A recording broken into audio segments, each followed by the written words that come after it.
Great. We will call the Committee on Personnel to order at 11:01 a.m. Please note that Councilmember Spatafor is not in the room, but plans on attending shortly.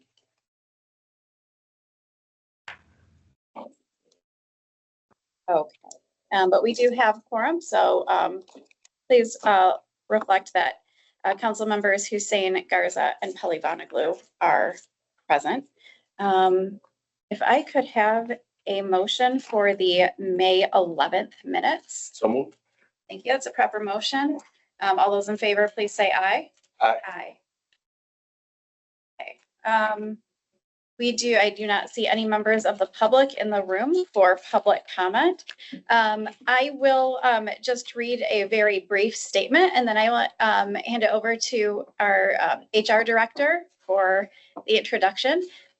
So I just want to note that these interviews will be an equitable process and will comply with and be part of the Open Meetings Act, but they will not be simultaneously live streamed on YouTube. The meetings will be posted once all interviews are complete. Thank you. And Elizabeth O'Leary, if you'd like to kick us off with your opening.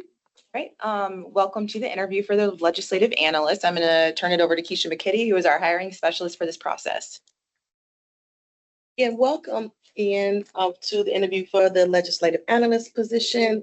The purpose of this interview is for us to become acquainted with you and find out more about your skills relative to this position. We've allotted about 45 minutes for the interview, so please keep that in mind as you're answering each question. If there's a question it to be repeated, let us know. We're more than willing to do so. Also, you will notice us looking up and down. We're just documenting responses, but we are listening, okay? Awesome. Thank you so much. That sounds great.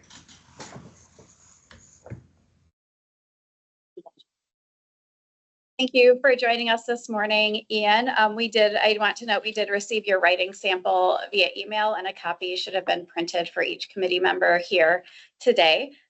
We'll do some brief introductions before we go into the interview process, where you will receive 9 questions from our committee in a round robin style. My name is Trini Pelivanoglu, and I am an at-large member of Lansing City Council, currently serving as vice president. Jeremy? Yes, my name is Jeremy Garza. I am an at-large council member as well for the city of Lansing.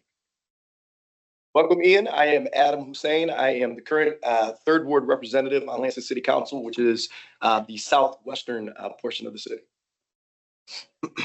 I am Keisha McKitty, and I represent the HR department as a hiring specialist. Elizabeth O'Leary, the HR director. I'm Greg Benker. I'm the city attorney. Okay. Thank you all for your introductions. Ian, we will go ahead and start with the question and answer portion. Again, this will be round robin style. So for our first, yes, if you could please go offline and then we'll begin. You're offline. Thank you very much.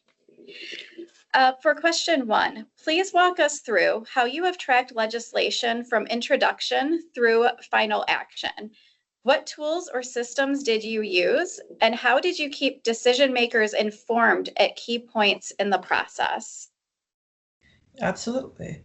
I've so far worked for 2 legislative sessions in the Washington legislature, both for the House of Representatives and in the Senate. And both of those were nonpartisan positions. In the Senate, I was part of the bill analysis team, working to publish the bill reports, which are the summaries of each piece of legislation that are the main point of reference for the senators as well as members of the public. And so I was in charge of fact-checking and editing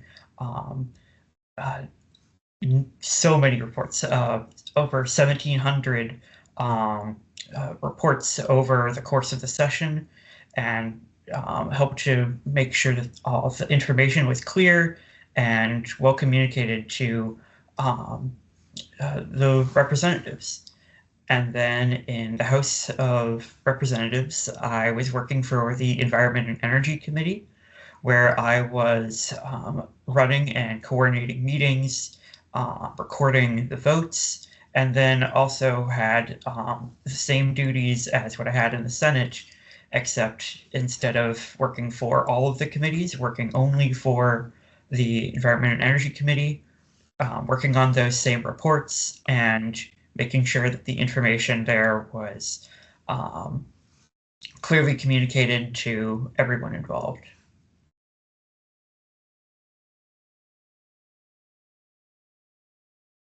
Thank you. If we just sort of go round robin with each of the questions, we'll keep it neat. Okay, good morning, Ian. Question number 2, describe a policy analyst you produced where the data pointed in one direction, but stakeholder or political context pointed in another. How did you present your recommendation? Yeah, absolutely. Well, really recently, after my work at the House of Representatives, I was hired to be an analyst intern at the Legislative Auditor's Office. In that role, I conducted data analysis on a project about the Public Records Act, and as part of that, certain agencies above a certain threshold are required to report on their public records information. And the problem was that the information from over 1,700 agencies wasn't getting shared. And my task was to figure out why. And so as part of that, conducted logistic regression, and it's one of the documents that was shared to you is my analysis on that task. And I looked up the information and it didn't quite line up, because a lot of school districts, which are school districts, police offices, and healthcare authorities, which are often believed to have been targeted for public records requests, as people want to know that type of information. My analysis was revealing that there wasn't as much of a trend towards those agencies as one might expect. And so I tried to make that clear in my analysis of explaining the steps that I took, and really made it clear, like, tried to explain why those differences existed in the analysis. And in the reporting, I demonstrated in the presentation that those trends did exist, explained why they weren't there to the extent that they were suspected to be. Thank you for that, Ian. Ian, this position supports 8 council members who may have different priorities and constituencies. How have you managed reporting to or supporting a multi-member body? And how do you stay useful to members who may not always agree with one another? Absolutely. Well, in the House of Representatives, like I mentioned, I was nonpartisan staff. And in that role, I was working with both Democrats and Republicans on very, very contentious issues like data centers, nuclear energy, and the rising costs of energy in our state. And I was having to work with all members and maintain neutrality through that work. And that I had to put in the same level of quality and work into everything that I was doing, no matter if I agreed with the policy or topic. And my ethics and personal standards wouldn't let me do anything less than put my all into everything that I was doing, no matter what it was. Thank you. Absolutely. Hey, Ian, what is your approach when you are asked to analyze a proposal quickly? For example, 48 hours prior to a vote, and the data or information that you need is incomplete? That's an interesting question. Well, I'd say that's Sorry, that's That's okay. it's a tough dilemma because on the one hand, you want to give the best possible and most accurate information that you can, and I'd say that one of my greatest weaknesses is that I want to do the over-analysis. I want to understand everything, and when faced with a tough dilemma and not enough time, I try to focus on as much of the information as I can possibly get in that time. Try to source that data, and if I can't find everything that I was hoping for, then make the best of conclusions that I can off of that limited scope, and make that problem clear and explain that this is it's a incomplete analysis based on several factors, and then be able to answer follow-up questions and have those prepared, and so be able to deliver the best results I can in the limited time I have. Great, thank you. Absolutely. Question 5, Ian.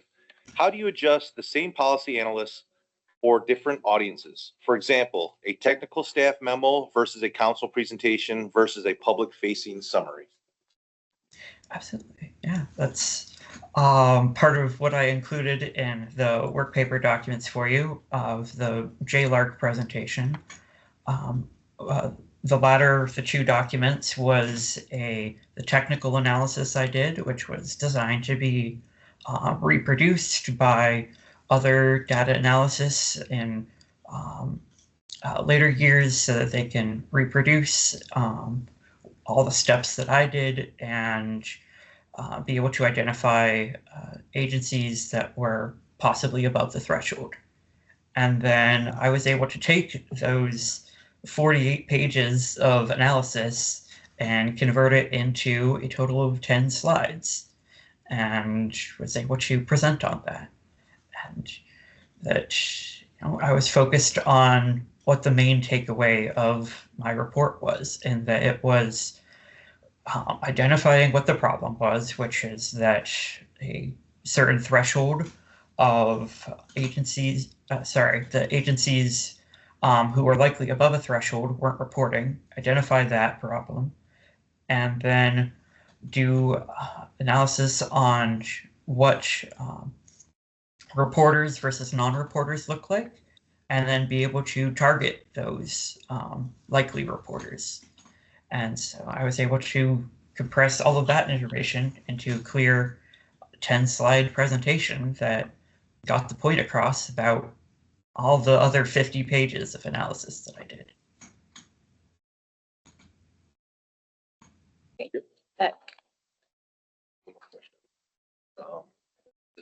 think Oh, no, I just didn't know. Oh, I'm sorry. Oh, okay. Thank you, Ian.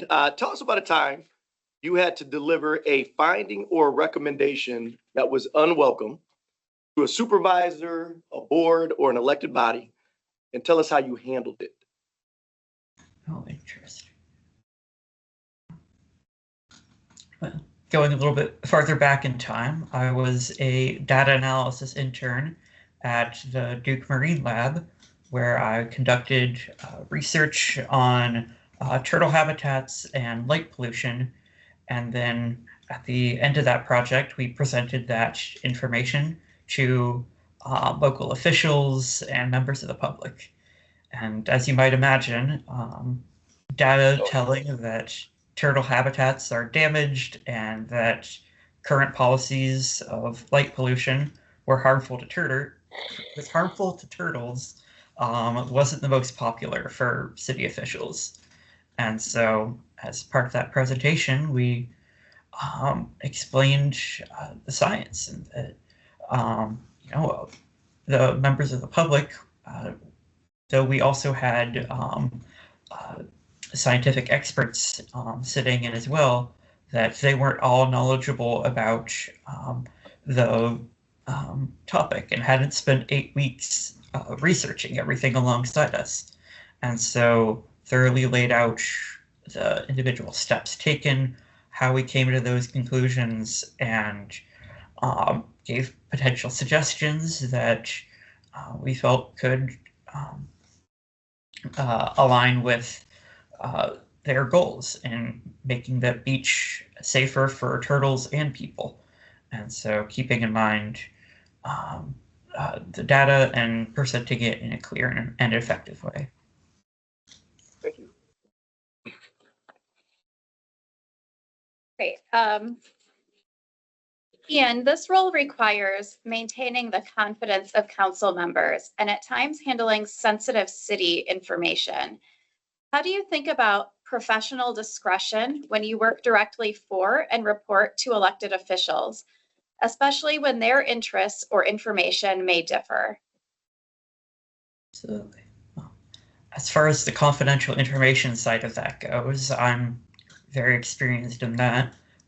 My current role is as auditor for the State Auditors Agency, where I'm investigating police use of force incidents. And so after a use of deadly force incident occurs, there's a investigation, and then my team's job is to make sure that that investigation is adhering to state policies and laws.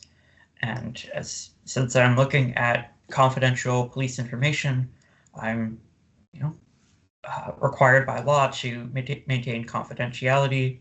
I also completed the FBI's confidential information training as part of that course, so I'm familiar with maintaining confidentiality of sensitive information.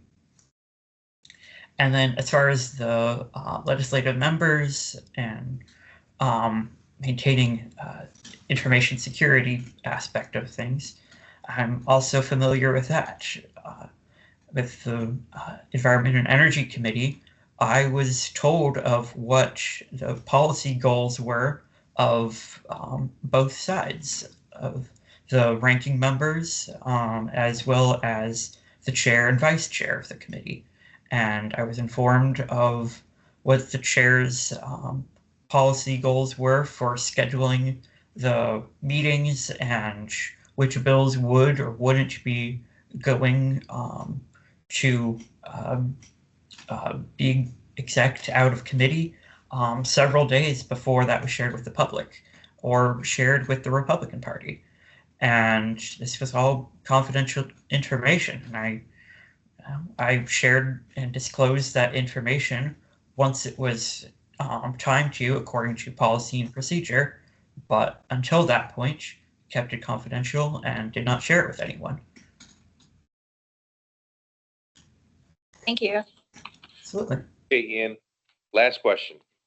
Next. Oh, I'm sorry. Next to last. I'm sorry. Apologize. Tell us about a situation where you handled sensitive or politically charged information and had to decide what to share, with whom, and when.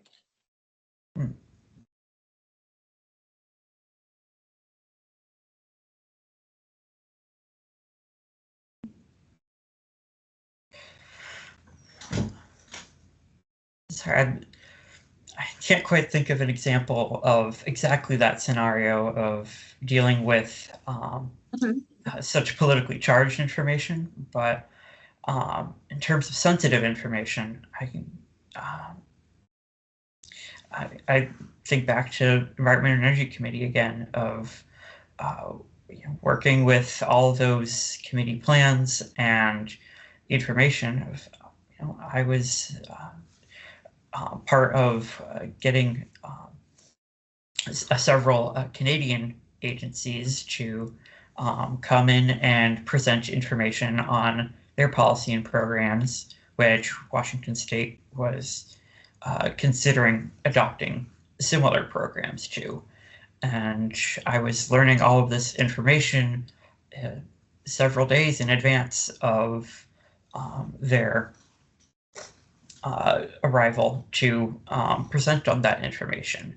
And that was sensitive information that was going to be shared with the legislators and had to wait until that that point, and that had to hold off, keep it, shared with the legislators only, but then wait off on that.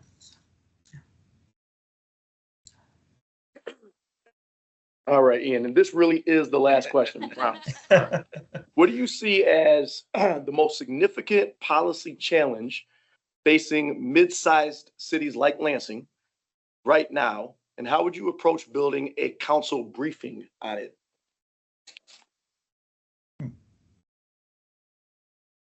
Well, I'd say going off of some of my past experience here, I'd say one of the biggest concerns is going to be the rising cost of energy and data centers.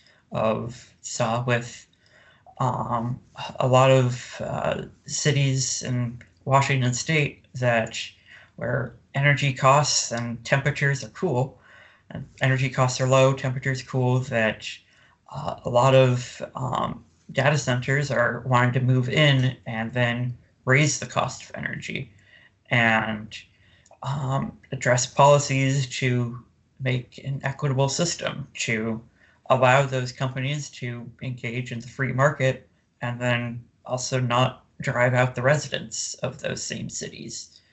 And so as for presenting that information, it's complex topics. So I would need to bring in a lot of information about the laws regulating energy use, data centers. This isn't, though it's unprecedented in the scale it is right now, it's not unfamiliar. And we've had data centers in small and large cities for several years now, and they're just trying to move in even more. And so looking at what legislation already exists and what data exists on the changes to be able to present that to a large committee.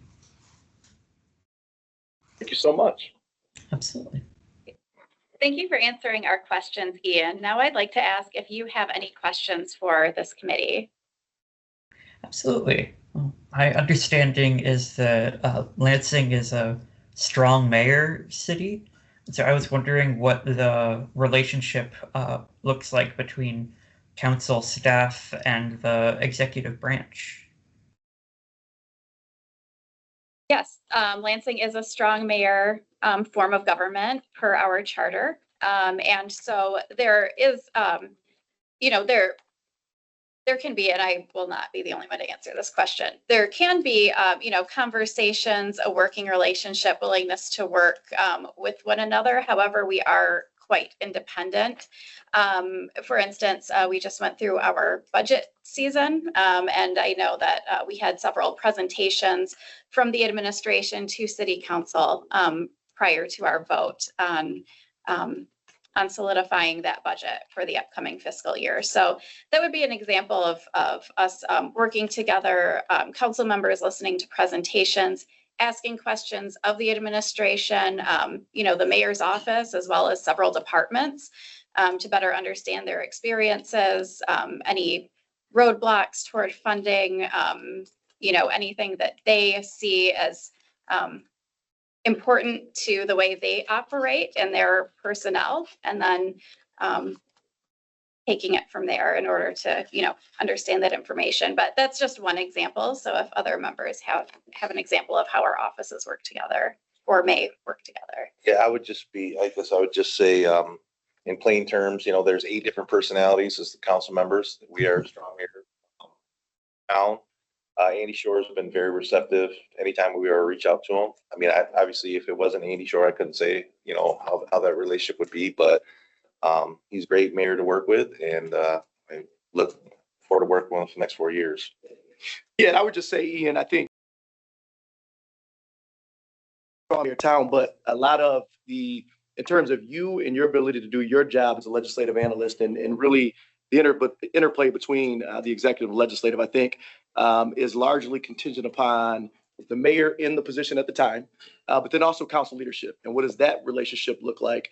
And is there communication? And are there clear expectations? Are there trust between those two groups? And I think right now, I would say there is. But again, Ian, and you've been in this world for a long time now, it sounds like, it really is a matter of elections, right? And who is in that mayoral position and who is duly elected as council leadership in terms of city council. Greg? Thank you.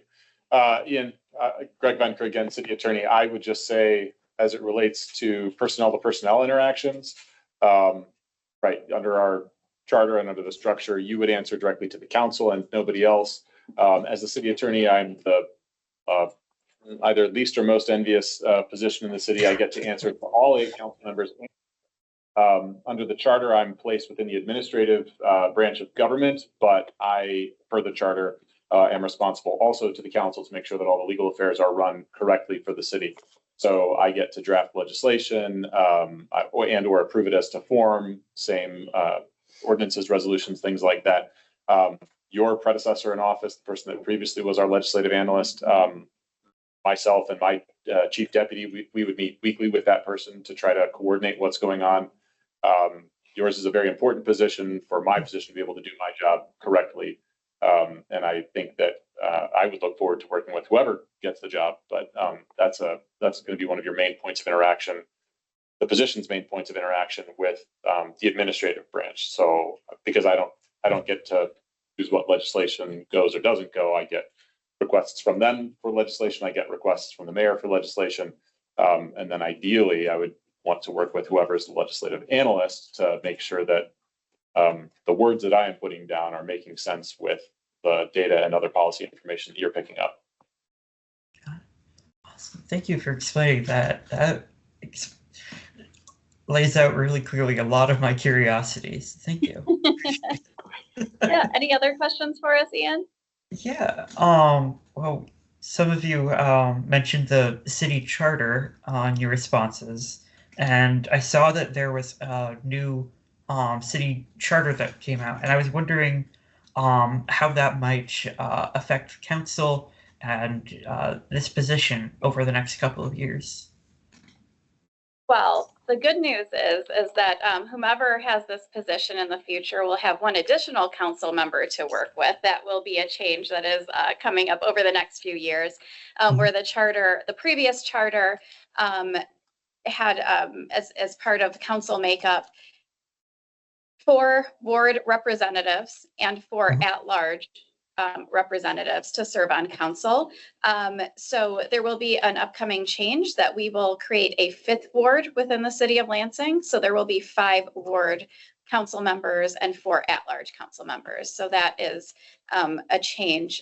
Also, there was an internal auditor position that previously served city council, and now that position will become completely independent from council, and I believe administration as well. And anyone else, feel free to jump in and help finish answer some of the changes that are coming up. I guess I would just add, Ian, and I don't know if this gets to the meat of your question or not, but the legislative analyst position, and if I'm wrong, I know Greg will correct me, is not a position that's necessarily baked into the charter. So it's not necessarily something that's guaranteed in perpetuity. What the charter does allow council to do, however, is to hire staff in order to support the operations of city council. And so what we did, we had tried a couple different models over the past several years in terms of legislative analysis or analyst kind of capacity. And we worked with the city attorney's office and kind of had a hybrid position over there. But it was actually in 2025, we realized we needed, we on council at least believed we needed a full-time legislative analyst. And so we actually at that time amended the mayor's budget to add that particular line item so we could support that particular position. And I do believe it's been well received since that time by both council and the administration. But in terms of, I just wanted you to be clear that in terms of that particular position, it's not necessarily a charter position, nor is it an ordinance position. But it was a decision by council, again, to amend the mayoral recommended budget, and it's been funded since. That is all correct. Okay. Well, thank you for explaining that. I didn't realize that it wasn't part of the charter and that it was sort of a separate sort of infrastructure going on there. So kind of cool to see the changes that result over the next couple of years. And then last question for me of what excites you all most about the future of Lansing? Oh, that's a good one. I mean, I get excited about our community, like our community members. We, as council members, we hear a lot. We hear all of it, the good and the bad, right? The celebrations and the issues. But I think that our community is really amazing at coming together. We see groups of people come into council meetings to address us on issues that are important to them. And even in those situations, like I get really excited to see community members, people who live here, people who work here, like band together and really stand up for what they believe in, whether it's to highlight an issue or highlight something that's really fantastic that's happening. That really excites me about the city of Lansing. Guess I'll go next. So Jeremy Garza, obviously all three of us were born and raised here in Lansing. So I don't want to speak for anybody, but what excites me is just seeing how Lansing has kind of transformed, progressed over the years. And a little sad because I'm at large council member now, but the last 2 terms I've been a second ward, which is adjacent to Adams, third ward, southeast Lansing. And starting to see the south side starting to rejuvenate again and businesses coming back to South Lansing. Because when I was a kid, I hung out on the south side a lot and there's a lot of things to do. We had roller skating rinks and all types of stuff for kids to do. And to see businesses come back into South Lansing, see more people moving into South Lansing is what I'm excited for. So our capital city is starting to thrive again. Yeah, and Ian, I would say, and I always say, I don't want to be redundant, but I always say the power of Lansing is really in its people. It's a resilient people. I think it's a very diverse group, an industrious group. And so although we have a number of challenges, I think on the horizon, I think we are uniquely positioned to address those challenges and to overcome some of those obstacles, if you will. Right now, we're seeing, which is incredibly exciting, we're seeing an unprecedented amount of investment in our downtown area. And so we have, the tallest building that the city's ever seen being erected at this time. We have a new city hall being built. We have performing arts center being built. And this is in addition to many other investments in the downtown area. But what's really cool about what we're seeing in Lansing right now is I don't think it's the tale of two cities. So I try to travel the Midwest quite a bit. And a lot of times, you'll visit cities where it's clear that they're hyper focused on the downtown area, but unfortunately everything else kind of rots on the vine. And I think over the last 5 to 10 years, we've been really intentional in making sure that doesn't happen in Lansing. So we have corridor improvement authorities that have been, kind of brought online, populated development plans and finance plans to actually support the work along those corridors. We have neighborhoods of focus. We have key commercial districts that are being supported by new business associations. And again, going back to what I said at the outset, all of that is being powered and supported by the people in addition to obviously their government. And so I think it's a really, really exciting time. And again, it's not that we don't have our challenges, but I think we're uniquely positioned to take those challenges on. So I look forward, obviously, to the continued work, and we certainly hope that whoever's selected for this position is just as excited for the work as we are.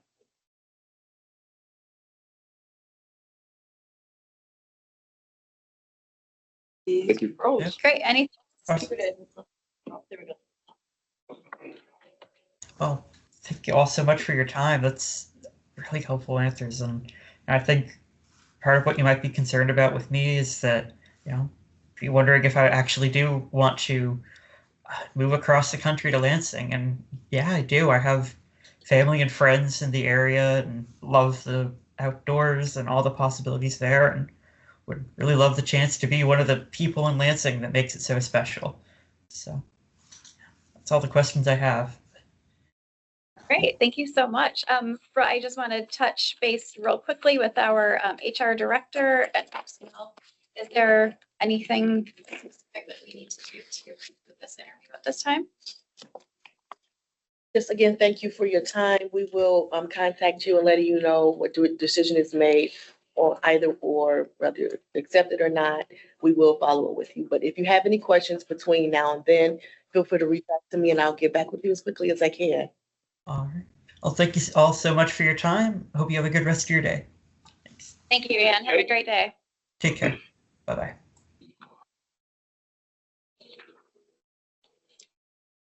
Nice guy.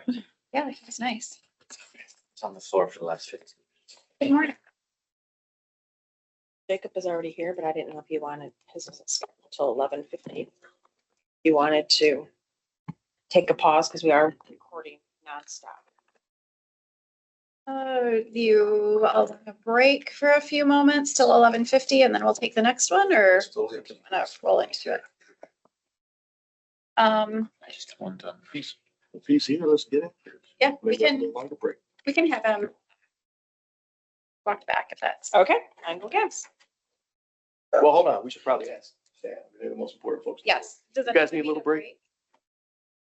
About 5, 10 minutes, use the bathroom. We're good. I think it makes sense to get this one done first and then maybe Oh, okay. like eat a tiny bit of lunch. Agreed. Perfect. Such a tiny bit.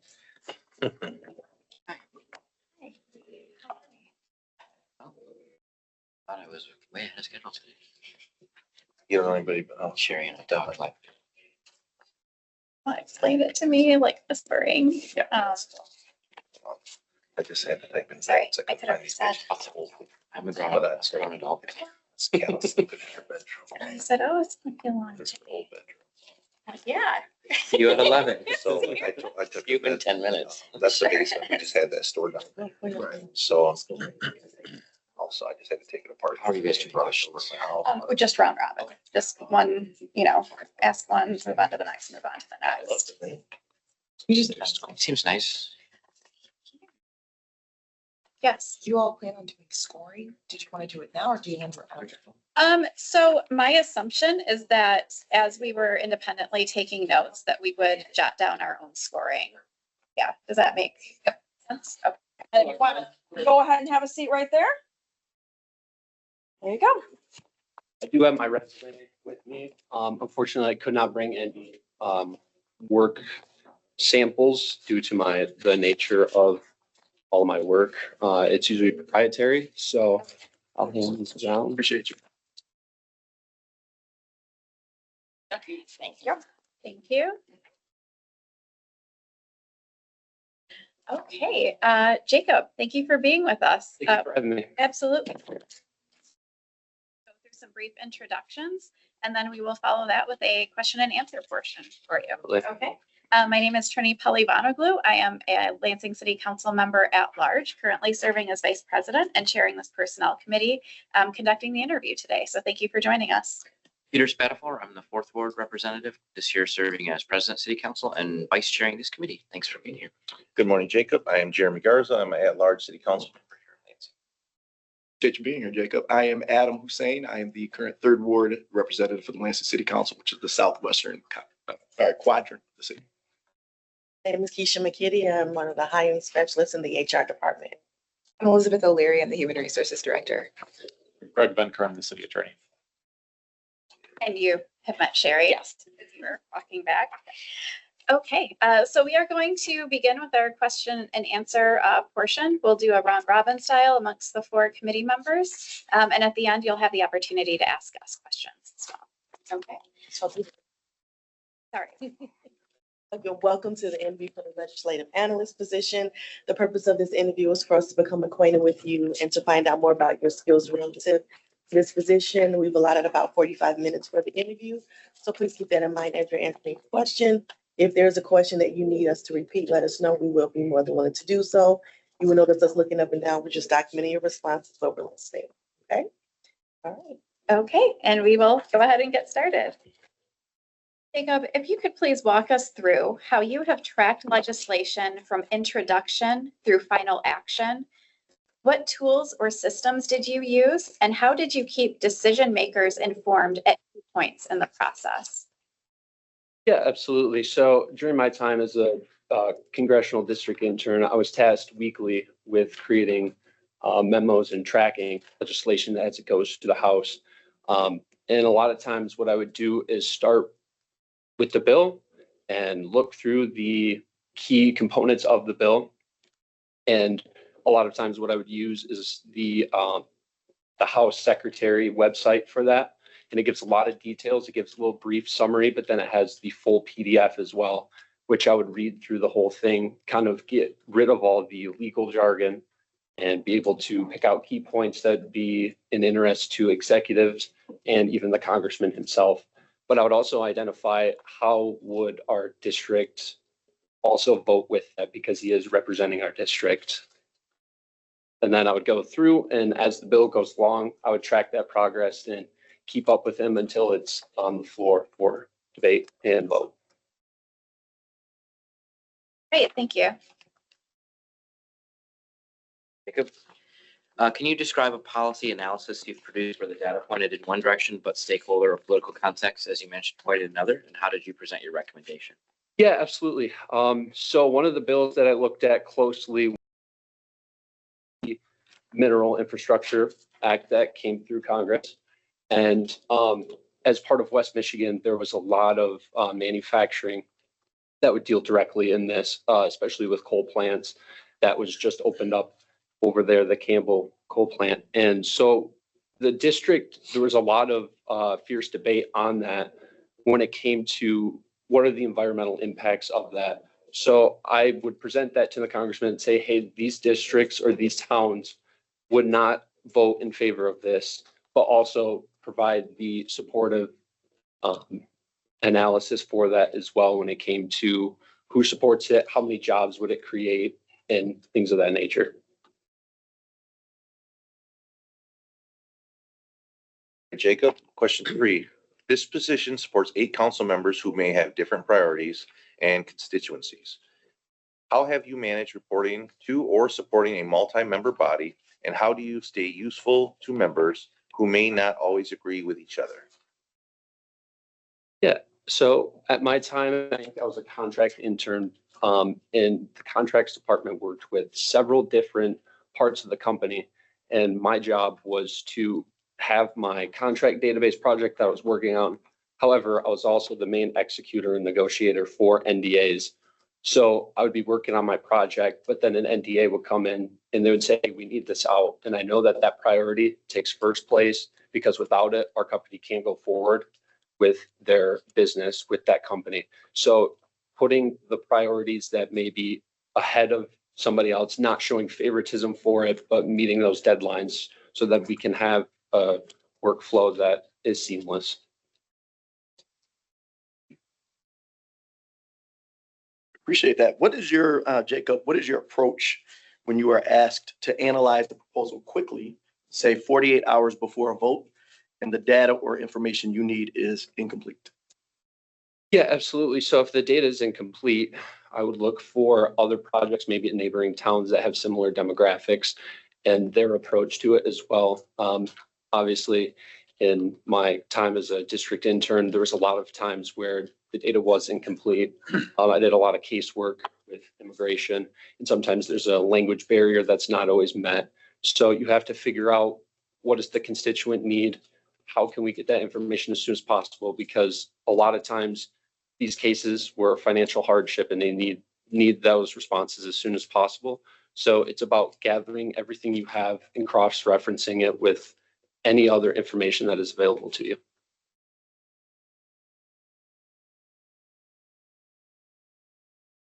Okay. Moving on. How do you adjust the same policy analysis for different audiences? For example, a technical staff memo versus a council presentation versus a public-facing summary. Yeah, absolutely. So first we have to take the jargon out of it. Most people don't understand these kind of things, and you have to know your audience when you are presenting this information to them. So in order to do that, we look at the language, and then we take out what is not necessary, keeping in the key points and making sure that that argument or vote is clear and concise for everybody to read, while also tailoring it to them in language that they would know best. Okay, thank you. Getting the unpopular ones. Tell us about a time you had to deliver a finding or recommendation that was unwelcome to a supervisor, a board, or an elected body, and how did you handle that? Yeah, absolutely. So at my time at Rank, along with my contract database that I did, I also was tasked with rewriting our workflow process for the contracts department. And reading through it, it was very outdated. The company got bought out not too long ago. And so I had to go back and I had to update these processes that were incorrect, and going up against some of these other departments where, you know, you're only the intern at that point, and you just have to be diplomatic with it. You have to say, hey, we have to find common ground here that suits both of us. And we have to be able to say, how can we get this process flowing so then work doesn't stop?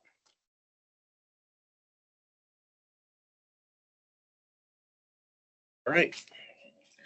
Question 7. This role requires maintaining the confidence of council members and at all times handling sensitive city information. How do you think your professional discretion when you work directly, let me read that. How do you think your professional discretion when you work directly for and report to elected officials, especially when their interests or information may differ? Yeah, absolutely. So if the information does differ from whether it be, you know, the city members or in my experience with the congressman, again, it has to do with being able to say, hey, from this position, this is the swim lane that I'm in, and this is the information that I have that is available to me.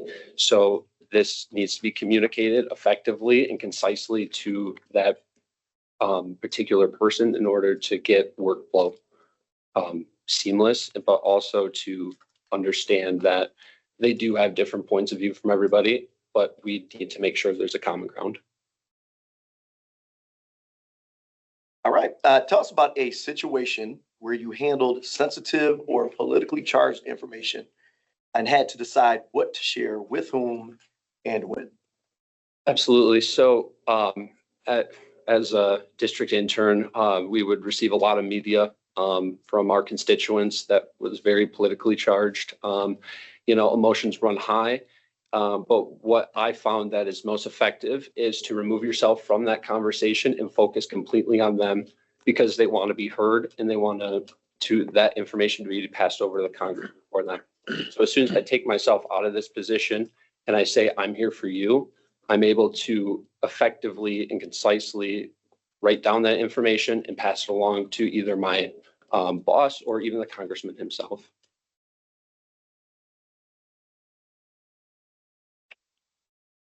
Great, thank you. So this is the last question.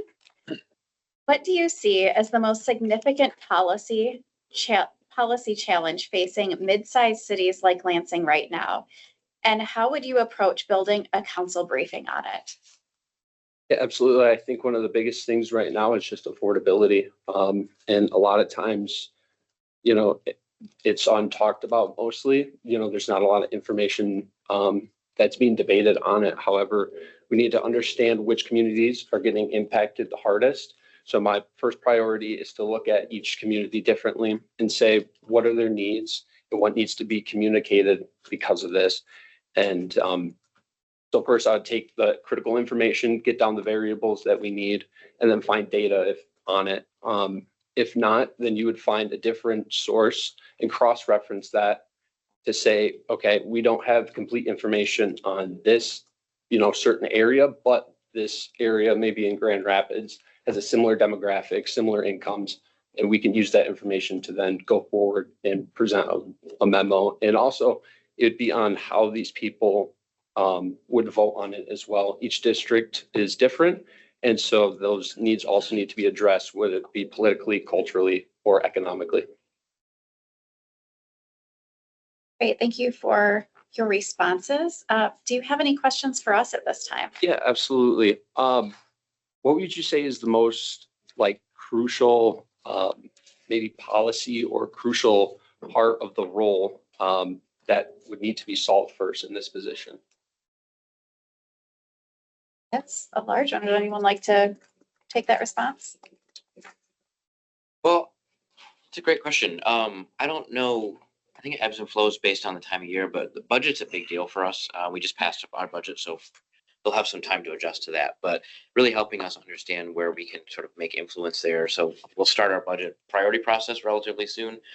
So getting to develop our priorities, helping us develop our priorities. I think that'd be the largest that falls into our like annual challenges and Absolutely. Yeah, I saw that they passed the $307 million budget. So it was kind of cool to read through some of that and understand where that money's going to.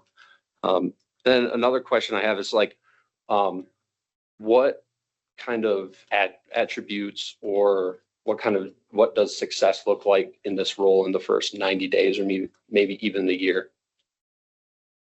I'll take a stab at it. And then if anyone wants to fill in, I do think that it's imperative for you to become acquainted with the office, with the city itself, to get to know the departments, not only the leadership, but, certainly, just get to know the culture of the city and how it operates. I think that's the first thing that would lead to success, is just becoming well acquainted with, reading the charter, understanding how we work, and getting to know the folks that you work with, certainly. And then again, the city overall. And I would also say that responsiveness and attentiveness when council members do reach out to you. I personally think that it's okay to ask a question if you don't have an answer or you're not quite sure, to just say, I will look into that for you and I will get an answer for you. I don't think any of us expect you to have all the answers right away, but certainly just your willingness to work with us and better understand how we work with one another. I think motivation and curiosity are really integral to making this job successful. We're not around all day, every day. And so your supervisory network is absent. We have day jobs and things like that. So it does require a little bit of self-starter curiousness around a lot of things that Councilmember Palamaglu talked about, like what makes the city operate, who are the people that make it happen, those types of things, to understand and maybe anticipate issues that may be coming up at city council as well. And a lot of it, nothing is usually a surprise at city council. We'll have a few things pop up every so often, but it's a very long and laborious process. So being able to understand it and then anticipate the needs of the 8 to 9 we'll have 9 members next year, but by the members of the council is a huge part of this position. Yeah, and I'll just add to, if you are selected, I would reach out to all the 8 different current council members and set up a meeting with them and figure out, what their goals are, what their constituency may look like, and that may help you move forward.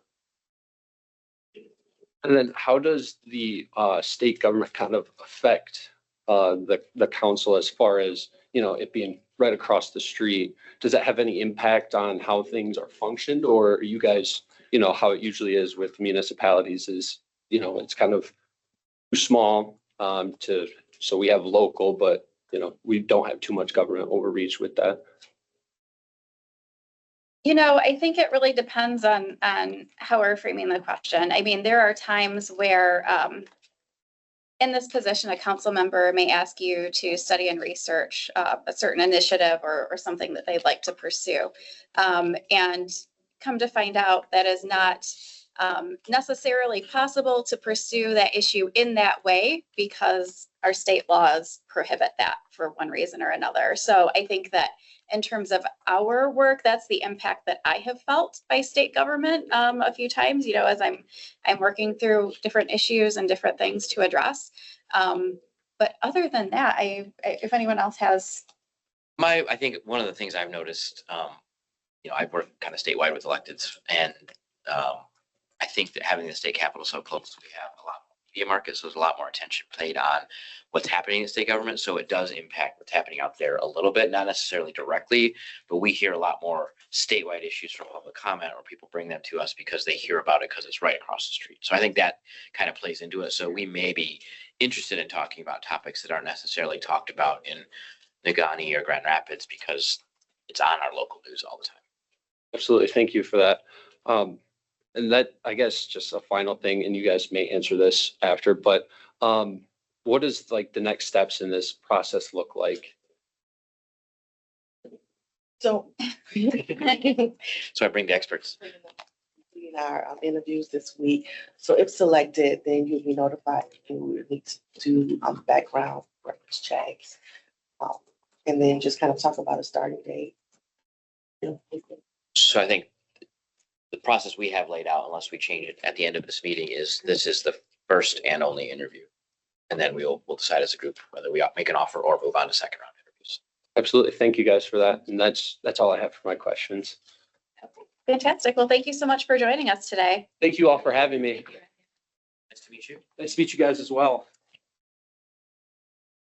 Walk you back up front. Have a great day, guys. Take care. Take care. You guys, Sherry's coming back. Y'all.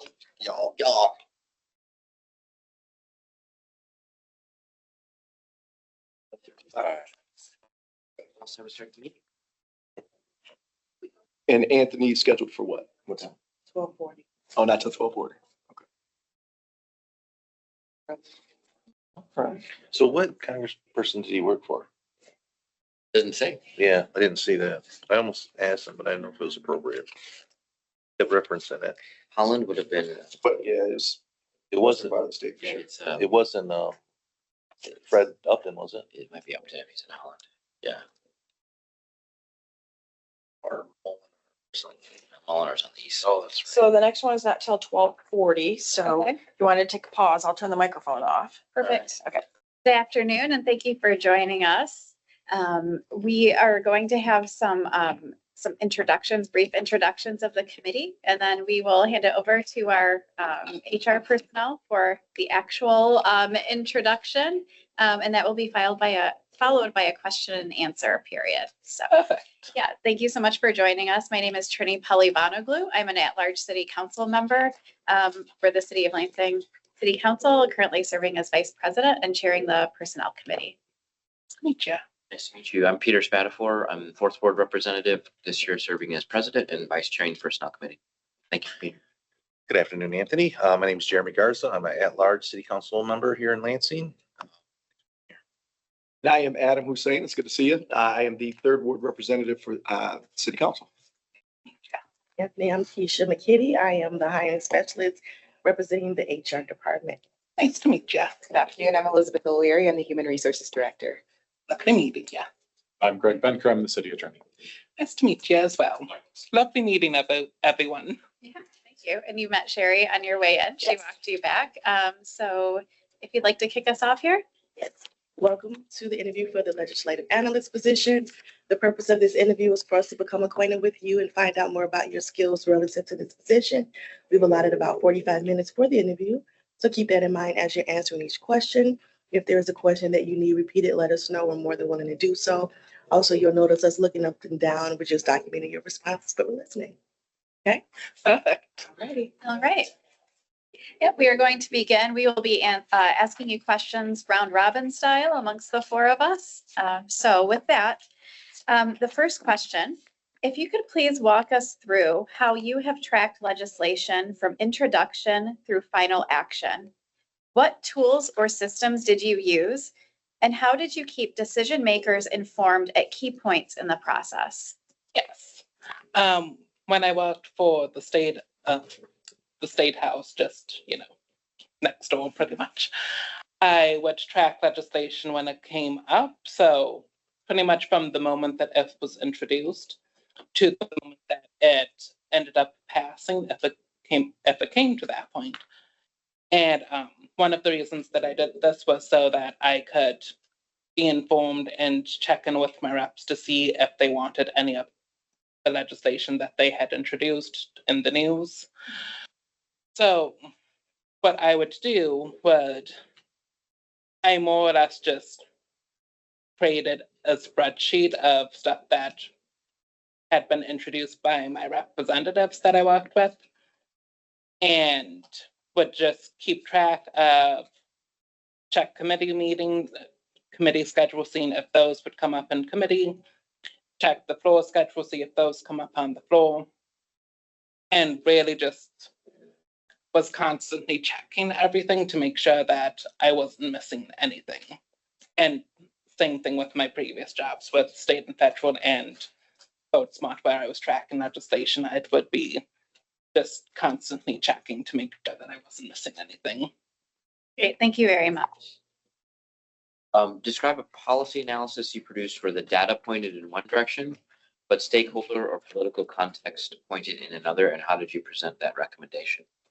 Yes. When it comes to specific policy stuff, I when I worked for the State House, I was mostly in the communication side of things and not so much the policy side of things.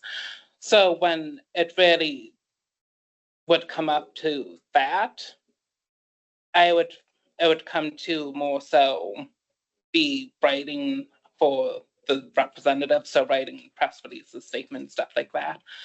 So when that happened, and say a representative was against what the party wanted, what I would do would be I would work with the representative and more or less explain how the party and the legislation, what it would do for the people of Michigan, and just kind of come to an understanding of where the representative was coming from and figuring out how I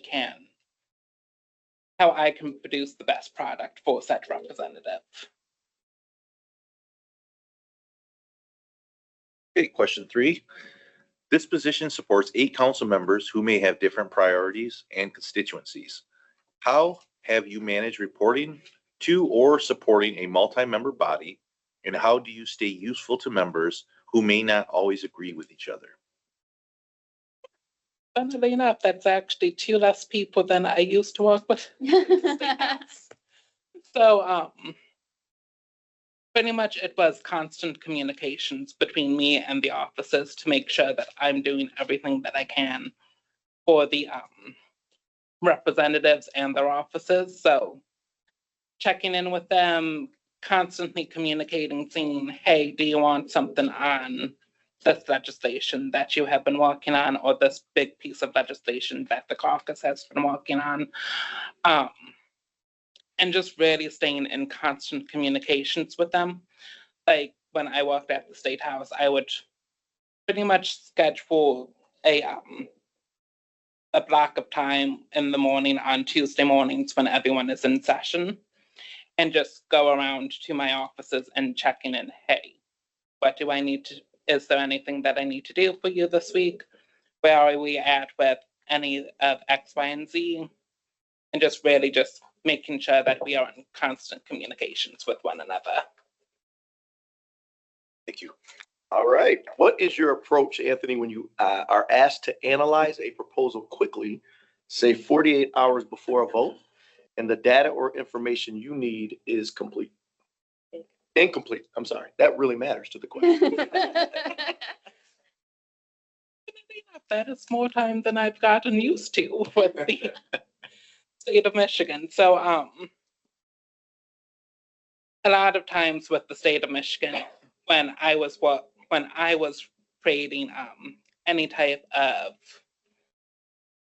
piece of speech or something where I am dealing with a lot of policy, majority of the time I was working with incomplete information. So what I would do would be more so try to find set pieces of information to fit in. So generally speaking, I might, if I'm lucky, I might have a few hours to write the speech, but most of the time it wasn't a few hours. So it would be a quick little dive into all of the information that I can find, any information that is available from the we had a really good policy department over there, so any information that the policy department had, any information that I could find online about the issue, why this is an issue, what is coming up, and any discussions around the issue that have already occurred. And that way I would be able to form a complete argument for the representatives that I was working with on why the legislation needed to pass or why the legislation shouldn't be passed.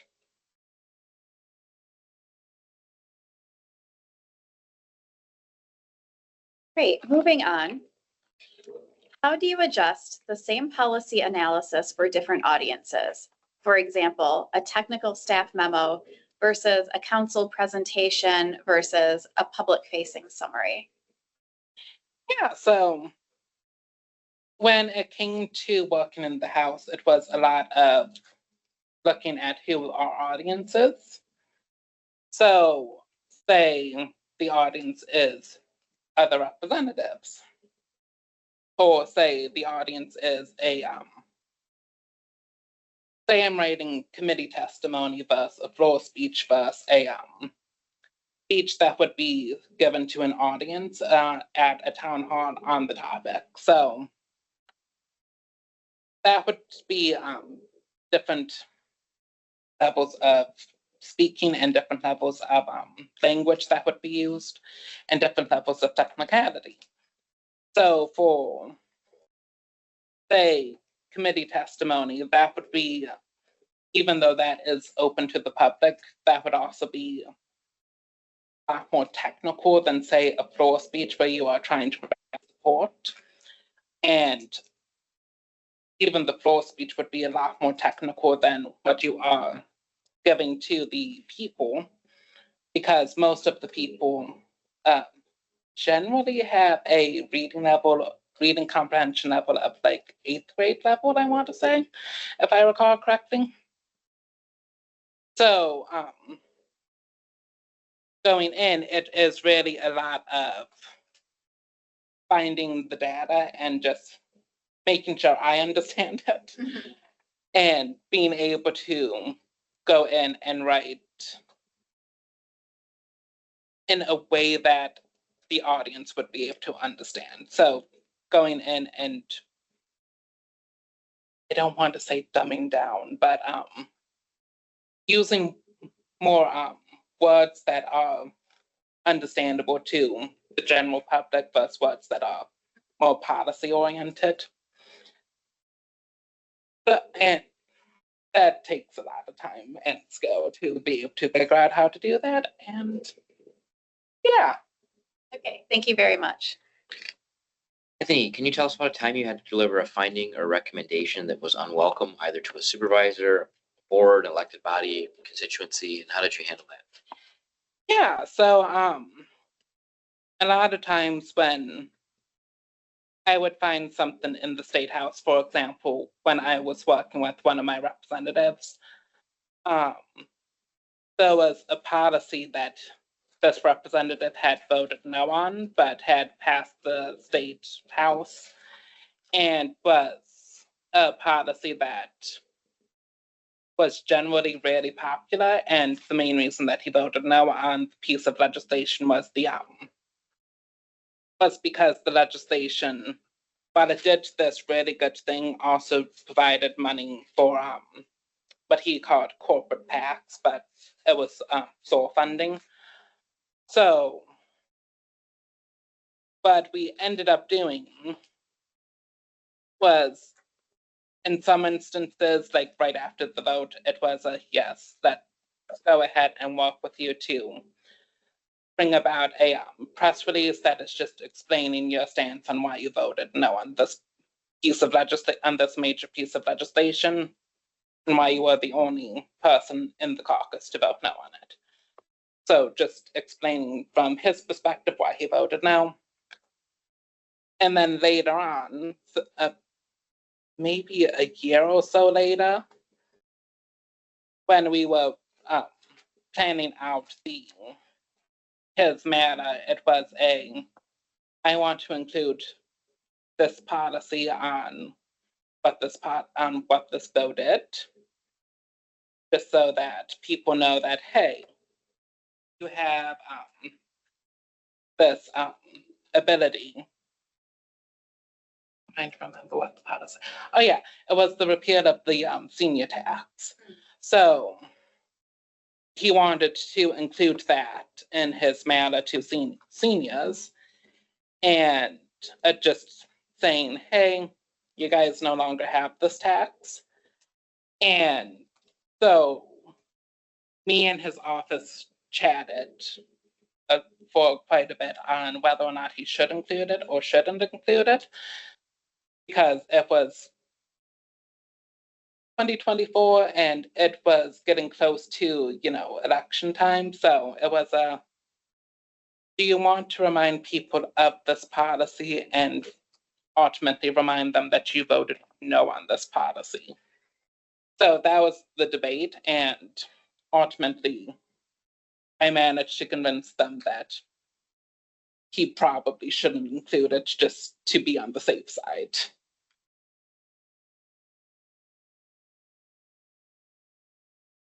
Anthony, question 7.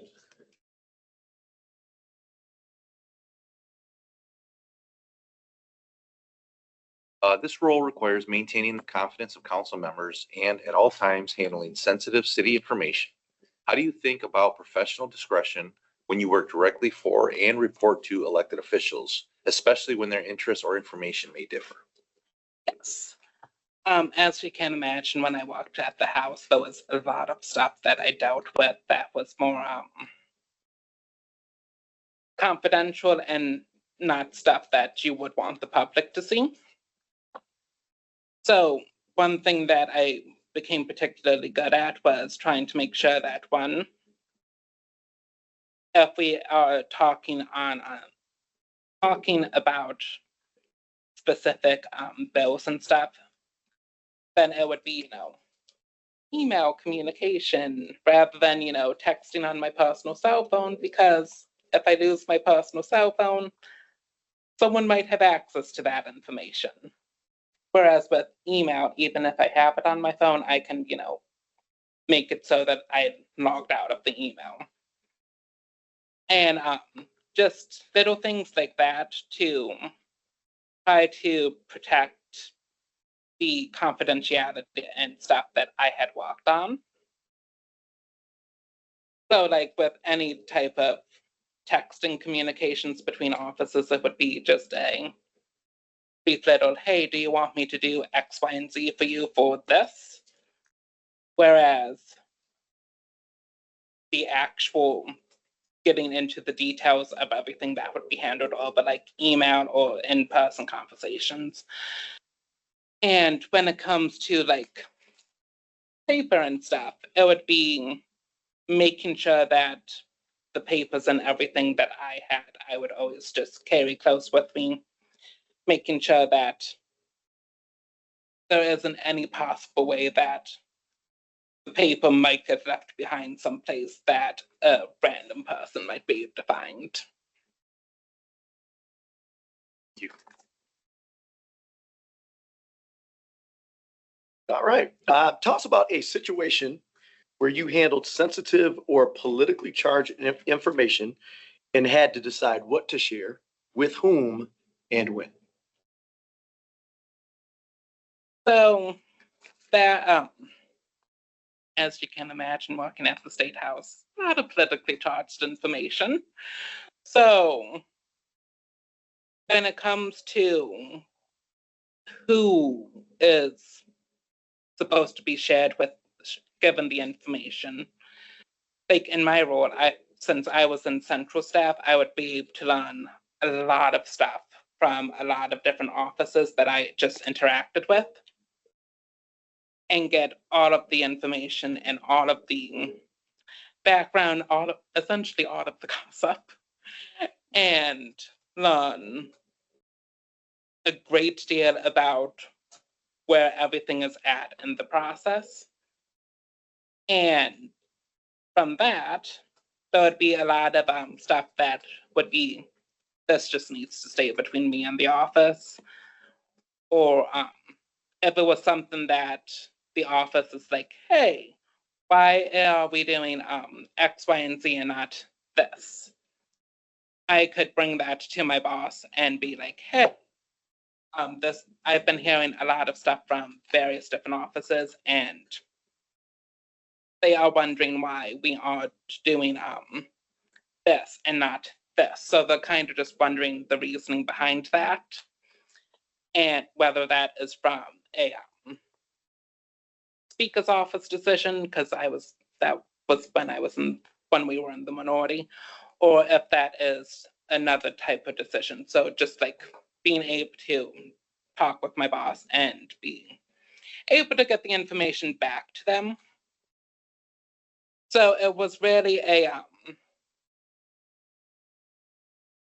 pick and choose, but it's something that doesn't need to, but can just stay between me and my offices, and what needs to be brought to the attention of my bosses and everything. if that makes any sense. Great. And so this is the last question.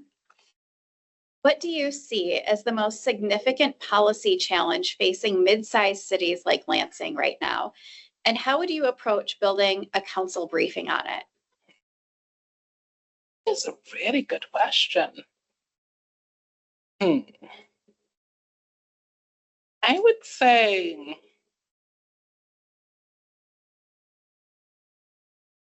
purely because I live in, I own my house in Lansing, and it is one of the public roads over on the west side where there's a lot of traffic, and just driving around Lansing and everything as well, there's, you know, a lot of traffic and everything as well.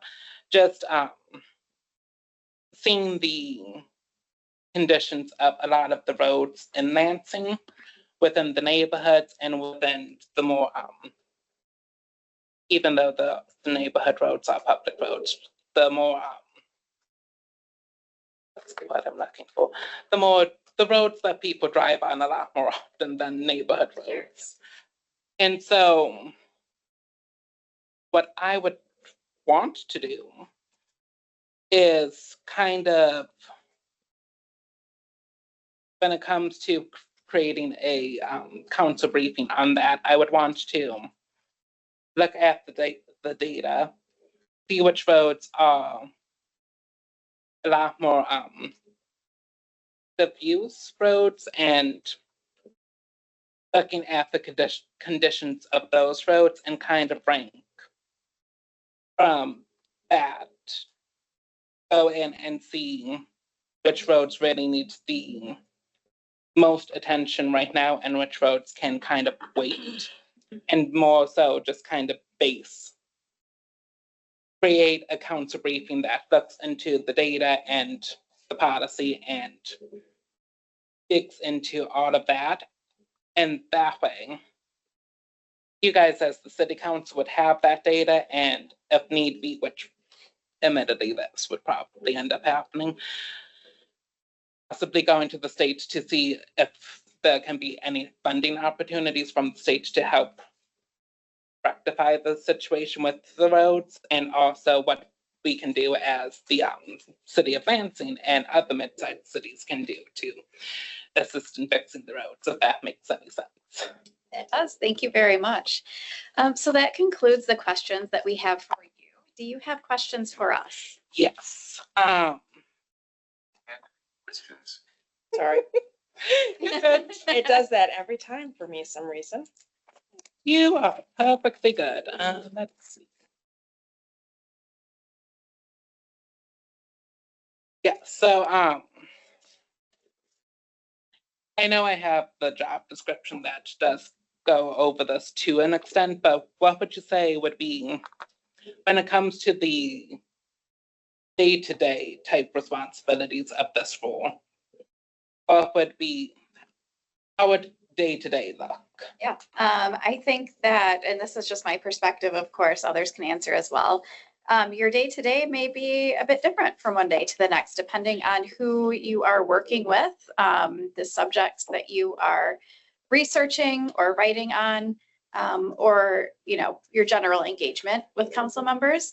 I would say, and I'll steal one of your lines, you know, you could have a curiosity of your own that, you know, you may want to look into, or as you get to know council members a bit better and understand what their priorities are, maybe you will decide to research something independently and bring that to council members.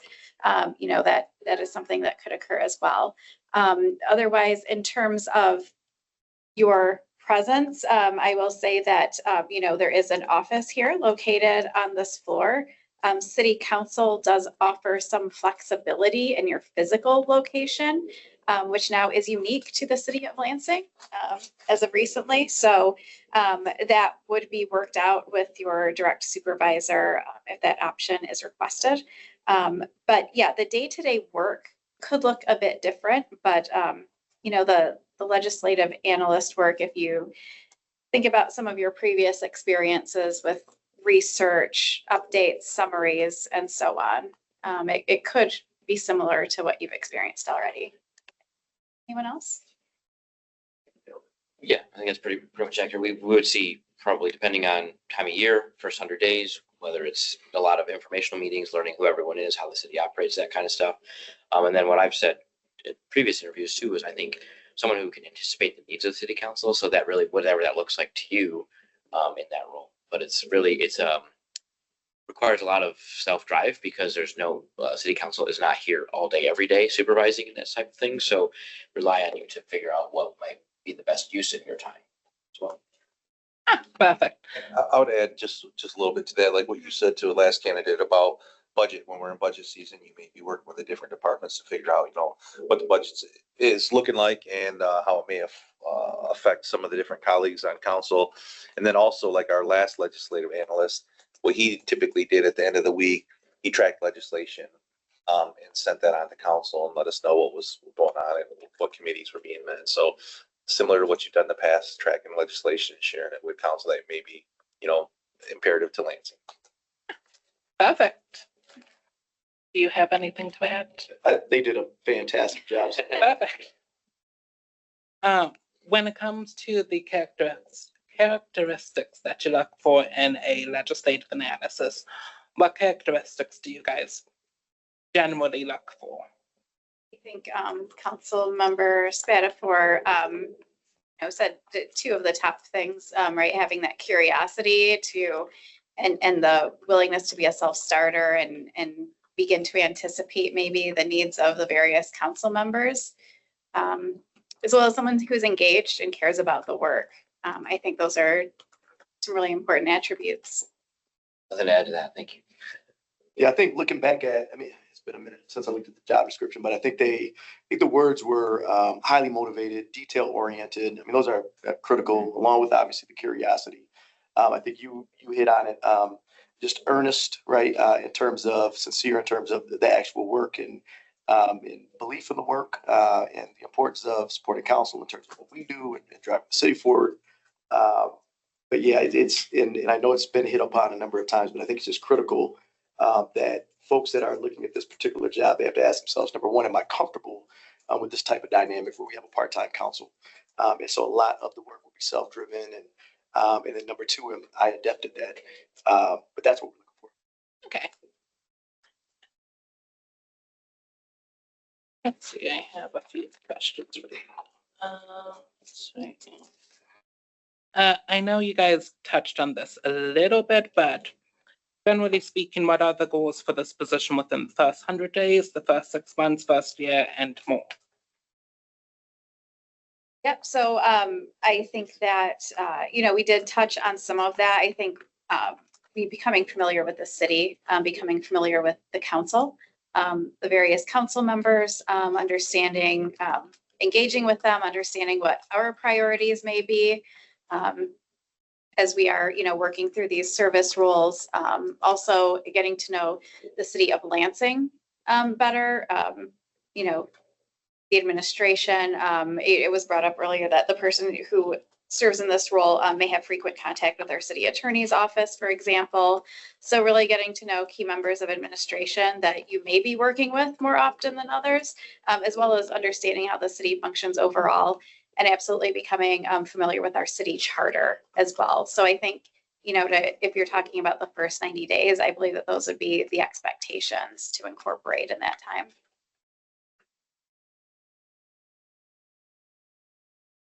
I think beyond the 90 days, this is only the second time we've had someone in this position, and it was new relatively recently.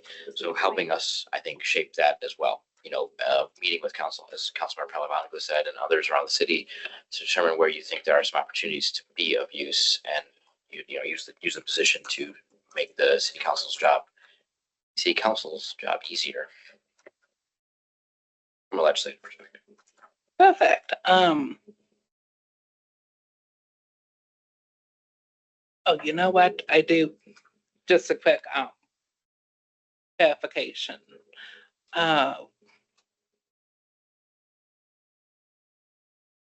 trying to think how best to word this. From working in the state house, it was, partisan, nonpartisan type of role. So when it comes to this specific role, nonpartisan, Yes, and all elected council members are nonpartisan, filling this role. So perfect. Just needed to double check that and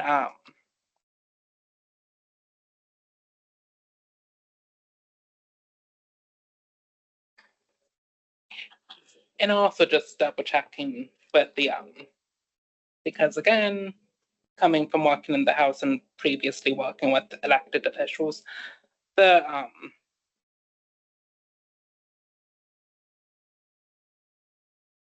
wasn't so much of an expectation with the State House, but it was highly encouraged. There's no political work. No political work. Thank you. You you anticipated that. I was like, okay. thank you. And I had a feeling that you would know because Yeah, no political work is expected of this position. very good.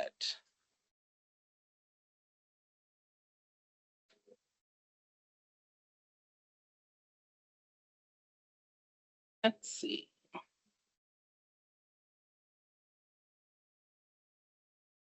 So when it comes to the culture of I guess the department and then the city of Lansing as a whole, how would you guys describe the culture of working for the city of Lansing? Well, working for council, I would take that one first, and it may be what you expect. I mean, we're all individuals who were elected to serve in these roles, and you will find that through our work, sometimes you will find alignment and sometimes you won't. And I think that overall, I think our council members are fairly communicative with our staff, can be with one another. And it really, I mean, the work ebbs and flows, right? Depending on what's coming up, what our interests are, what has been brought to us by residents. And so I think that because we are part-time and we are not here in the office together Monday through Friday from 8 to 5, that I think a lot of us put in work to develop a culture here, simply because we don't spend a lot of time here physically. So I don't know if that answers your question fully, but anyone else has? No, I think those are good points. And I'd also state, this is really kind of an island. In this building, it's a little more isolated because we're the only ones on the floor. It'll be a little bit more people in the building when we move to our new space this year. But it is, I imagine, a little bit isolated because there are only 3 people on city council staff, Sherry, whom you've met, and Renee down the hall. So that I think is a factor that plays into taking this job is, how you engage with the rest of the city staff, because we are in theory a separate branch of government. So working with the administration can be part of that culture that you're talking about, experience you're looking for. But I think that's probably my first glance would be training's right. Councilor Hellevonik was right. We try to build a culture up here, but it is it's a small group of people, and we're not all around.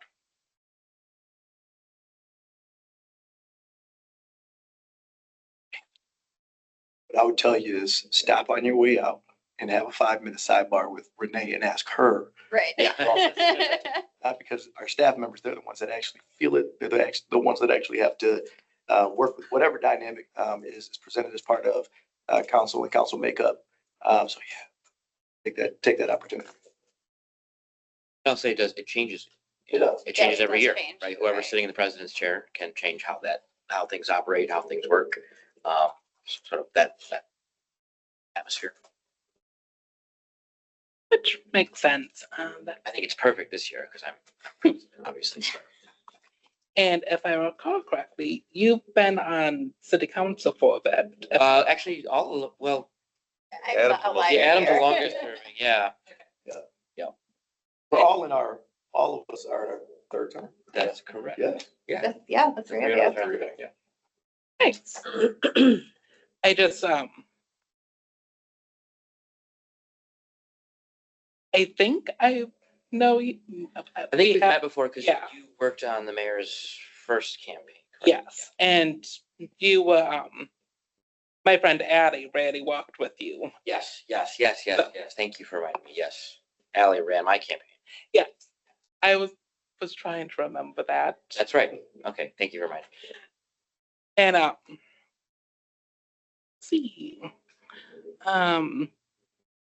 is there any concerns or anything that would make you guys question if I would be a good fit for this role? If so, I'm happy to address any of them. I don't have any specific concerns. I appreciate the application and information that you've provided, the examples that you've provided, and context around some of those examples. So there's nothing that stands out to me that would make you a wholly undesirable candidate. No, I agree. Anyone else? Appreciate your answers. Perfect. Then next question is just the next steps for this process. We'll be finishing up our interviews shortly. So at the conclusion, then you will be notified whether you'll be moving forward or not. If you are selected, then there is background and reference checks, and then there will be discussion about start date. Perfect. I believe those were all of my questions. Did you have your work samples? Yes, I have a few different work samples.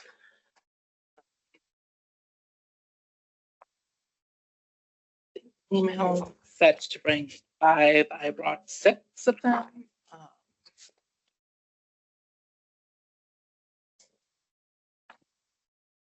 And there are 3 different work samples. There is an excerpt from a study that I did when I was studying my grad degree that really kind of demonstrates going into the data and looking into everything. And then there is a op-ed that I wrote for one of the state representatives, Sharon McDonald.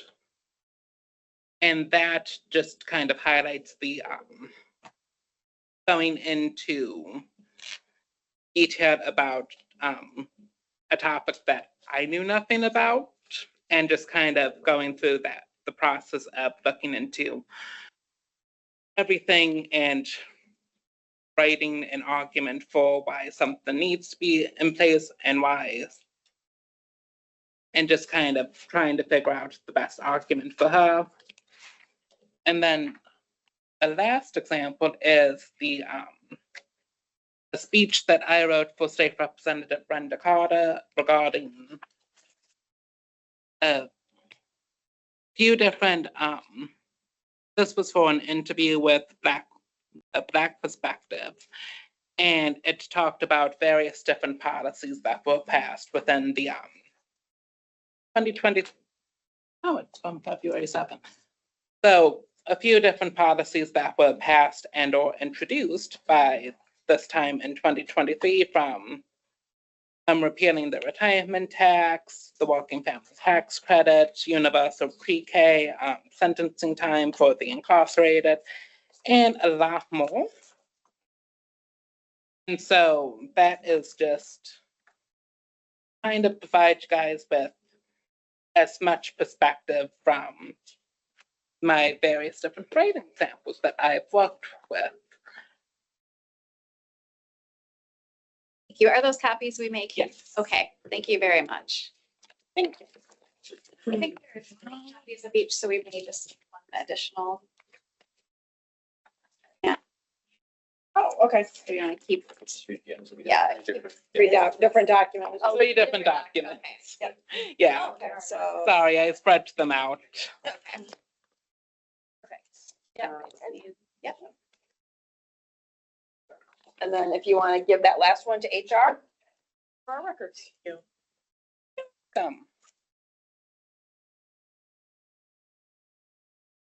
Is there anything else? That is all. Thank you so much Perfect. For coming today. Thank you all so much for having me. And I will walk you out.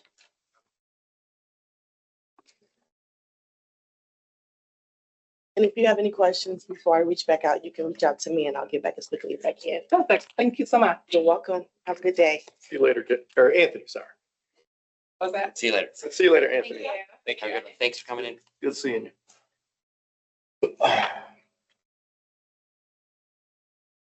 I'll unplug it when I come back.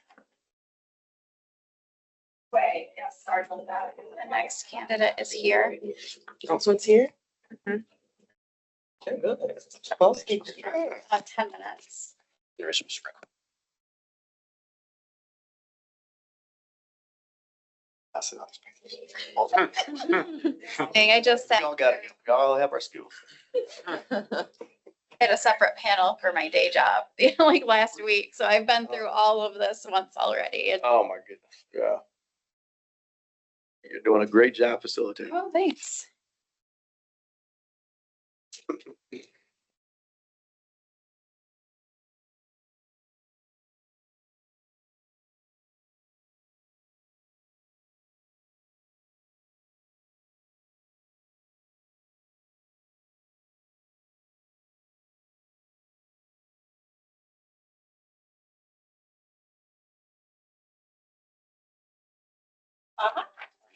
Sure. We're gonna wait for just a moment though before we begin. Oh, please come in. No, you're good. Peter stepped out for us.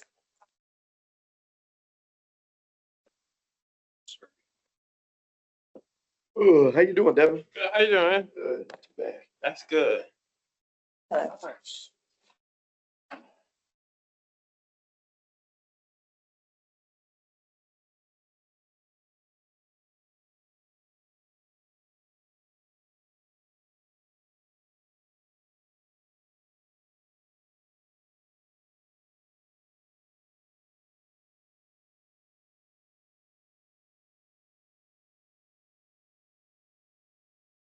It's punctual.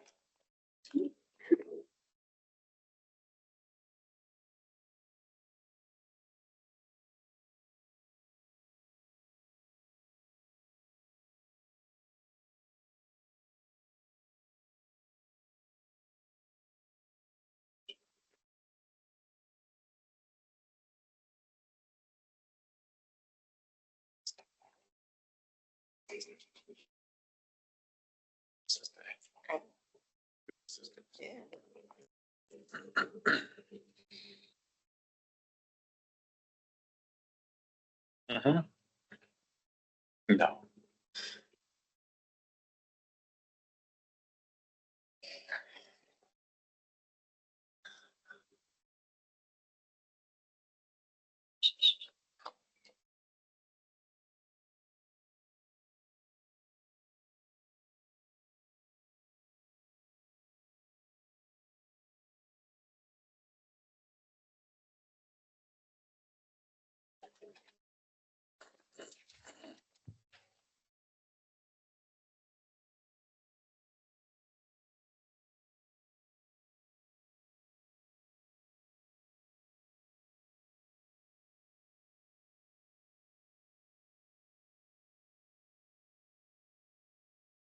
All right, are we all set? All settled? Devin, thank you so much for being here this afternoon. We're happy to meet with you. We are going to do some brief introductions and then have the interview process kick off with our human resources specialist. So we'll get going here. My name is Trini Pelivanoglu. I'm an at-large Lansing City Council member, currently serving as vice president and chairing this personnel committee. So nice to meet you today. Devin, Peter Spatafor. I'm a fourth ward member, and this year I'm the president of city council. Vice chair this. Thanks for coming in today. That's right. Thank you. All right. Good afternoon, Devin. I am Jeremy Garza. I'm the at-large city council member here in Lansing. I am Adam Hussein. I am the third ward representative for the city of Lansing, and this is my third term. That's right. I'll just determine actually that there's three of us, third term. That's right. Yep, First. newbie. My name is Keisha McKitty. I'm one of the hiring specialists in the HR department. Awesome. Good afternoon. I'm Elizabeth O'Leary. I'm the Human Resources Director. Awesome. Greg Benker, I'm the city attorney. It's me, y'all. Awesome. And welcome to the interview for the legislative analyst position. The purpose of this interview is for us to become acquainted with you, find out more about your skills relative to this position. We've allotted about 45 minutes for the interview, so keep that in mind as you're answering each question. Question that you need repeated, let us know. You're more than willing to do so. Also, you will notice us looking up and down, which is documenting your responses over listening, okay? Yeah, of course. Okay, so we are going to begin with a question and answer portion. We will be asking you questions in a round robin style. When our questions for you are concluded, you will have the opportunity to ask us questions. So we will get going here. Walk us through how you have tracked legislation from introduction through final action. What tools or systems did you use? And how do you keep decision makers informed at key points in the process? Interesting. Yeah. So I think that has been one of the most interesting things, which is tracking legislation. But it's also a sense of a science that happens and that can happen. I think about a time in which that I was really doing within solar. In the city of Detroit, this was something that was monumental that Mayor Duggan was really hoping to implement. Mayor Duggan was hoping to hopefully revitalize neighborhoods that are blighted neighborhoods. And essentially within that, what I think is one of the most interesting things within solar and energy policy is the complex restrictions that are placed upon the state of Michigan in terms of residents being able to utilize solar in their own homes, which would be solar for all. So one of the things that at the time that I was really looking at and looking into was legislation policy regarding that Senator Singh was working on within Solar for All as a whole. And that was really interesting because Mayor Duggan was trying to implement something in which it was a little bit of a loophole because he wasn't able to essentially being able to allow residents to be able to have solar within their own homes. That was very interesting because what I did was I just kind of simply put together just a legislative tracker, which was simply an Excel sheet that kind of listed of what was the process in which it was introduced and then what happened after it was introduced.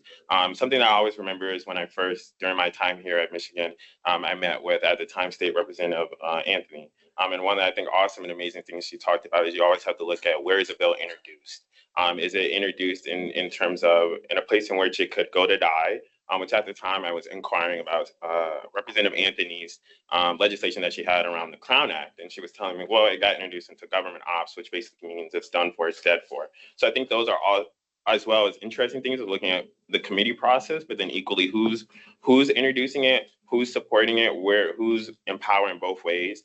So I created that tracker, I created that. I provided that way of an avenue for administration and for the sustainability team for them to kind of know what legislation is there. Because at the city and the locality level, you only have so much power and so much ability to be able to influence. So I think it helped to be able to craft another way to see what legislation is out there for their federal relations and state team to be able to advocate as a whole. So it was for me to build out a tracker to look at the legislation, to separate it in the committees and who's sponsoring it, but then who are also members who could be aligned and who could help with that are from the Detroit caucus. So you're looking at those are members that are most likely going to want to be able to not only help but push for those things as a whole. And I would say that as a whole, the result of all that is it did help to, I think, impact and influence, I think, what happened for city council in Detroit as well, because it helped not only, I think, the administration and mayor, but it kind of showed that there is, I think, willingness and a lot of a movement of wanting to happen within energy and solar and how can you move that forward. But also those are all legislations and things that I tried to put together to see how can you incorporate all of this legislation and what are bits and parts and pieces that not only affect one part of residents, but also youth as well. And that was one of the initiatives and things that I tried to kind of curtail of. There was legislation that I kind of was able to look and kind of see and say, well, how can I take that? And then as well as doing an initiative of bringing young people to come to city council to talk about the initiatives that solar has. That only kind of come about with me kind of curtailing and looking through the legislation and going through what has been submitted as well. So. Thank you.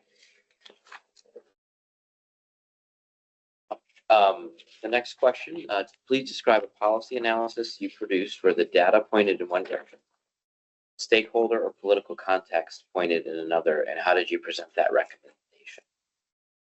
Yeah, So within this folder, you'll be able to see, I think, kind of a little bit of different things that I broke down. So if you flip to really looking at, there are a couple things. So I did both solar, which what you see right there is I fully created this. This was my idea equally as well about how we can do that. But equally, I think that one of the interesting policy things that at the city that we were really discussing was area mobility and drones. I think that is a very interesting policy that within our city, but within the state of Michigan, that has a lot of different stakeholders who believe one way, who believe a different way. I know that Mayor Duggan was very supportive of wanting to figure out that how can we specifically maneuver on a mobility element. One of the things that I did was I created a specific report looking at drones and aerial mobility for the city. As you can see, this was a report that was created by me and at the time the Chief of Mobility Officer, Tim. Him and I created this report as a way to analyze what was the complex policy that was happening on the state level regarding drones and area mobility. But this is something that I think as well has a little bit of possible implications within both residents of what does it mean that you're implementing an area mobility drone activities within your neighborhood? How is that going to impact and how does that affect residents as a whole? But then equally you have businesses and who want to be able to implement this as well. So I then created a report that distilled kind of all of this, that the recommendations within the city that we created this, but then equally we worked a little bit with not only them, but our Detroit Regional Chamber of Commerce and other businesses as well. And this was an assessment to try to be able to provide a balanced approach, but it's also knowing that at the end of the day, there are pluses and minuses to doing anything. There's no one right way to do something. You just have to know how can you try your best to be able to mitigate the risk, but also explaining and distilling that to residents of what that may be and what are the outcomes that is. So I think in both of these initiatives that they were something in which I think kind of showcases my love and passion for communicating policy, because if you can communicate it one way, I think when you're talking about the council, whatever it may be, but you have to kind of distill that and change that. Communication is imperative important about how you're communicating that to residents. So I think one of the policy atmospheres that I saw is how do you present it in a very neutral manner, in which that one of the things I had within aerial mobility and drones was, of course, a passion for it, but equally I needed to be able to present what's a neutral stance in which that is kind of saying how can we move our city forward, but not necessarily giving it either way. I believe at a time our council, and I know Mayor Sheffield now, she's very supportive of this, but a lot of times they're very technical things that it's like, well, what does that even mean? You know what I mean? But how can you kind of shift it and kind of speak English? And I think that's something that I've always learned about Mayor Duggan. That was his thing, is just speak English. You know, you don't have to speak in fancy terms, you know, that I think not only residents and people want that, but they want to know how to distill that. And I think that's a lot of what I did within the solar initiative. It was my idea to distill all of this into kind of a simple way that when residents are interacting with you, you can kind of be able to detail that, because it's very technical of the parcels that are being sold, the transfer of land that's happening. But at the end of the day, I don't think residents necessarily want all those different details. They want to kind of know, where's the money come from? Where am I getting from? Like, when do I have to move out my home? Like, what's happening? Now, it's different when you go to council. Those technical things are things that you want to make sure that you're communicating that. Right, question 3. This position supports 8 council members who may have different priorities and constituencies. How have you managed reporting to or supporting a multi-member body, and how do you stay useful to members who may not always agree with each other?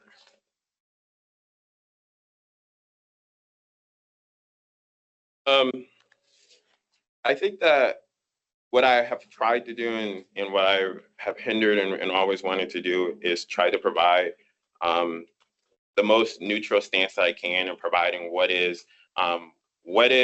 the facts, what are the data, and what exactly do the numbers say as a whole.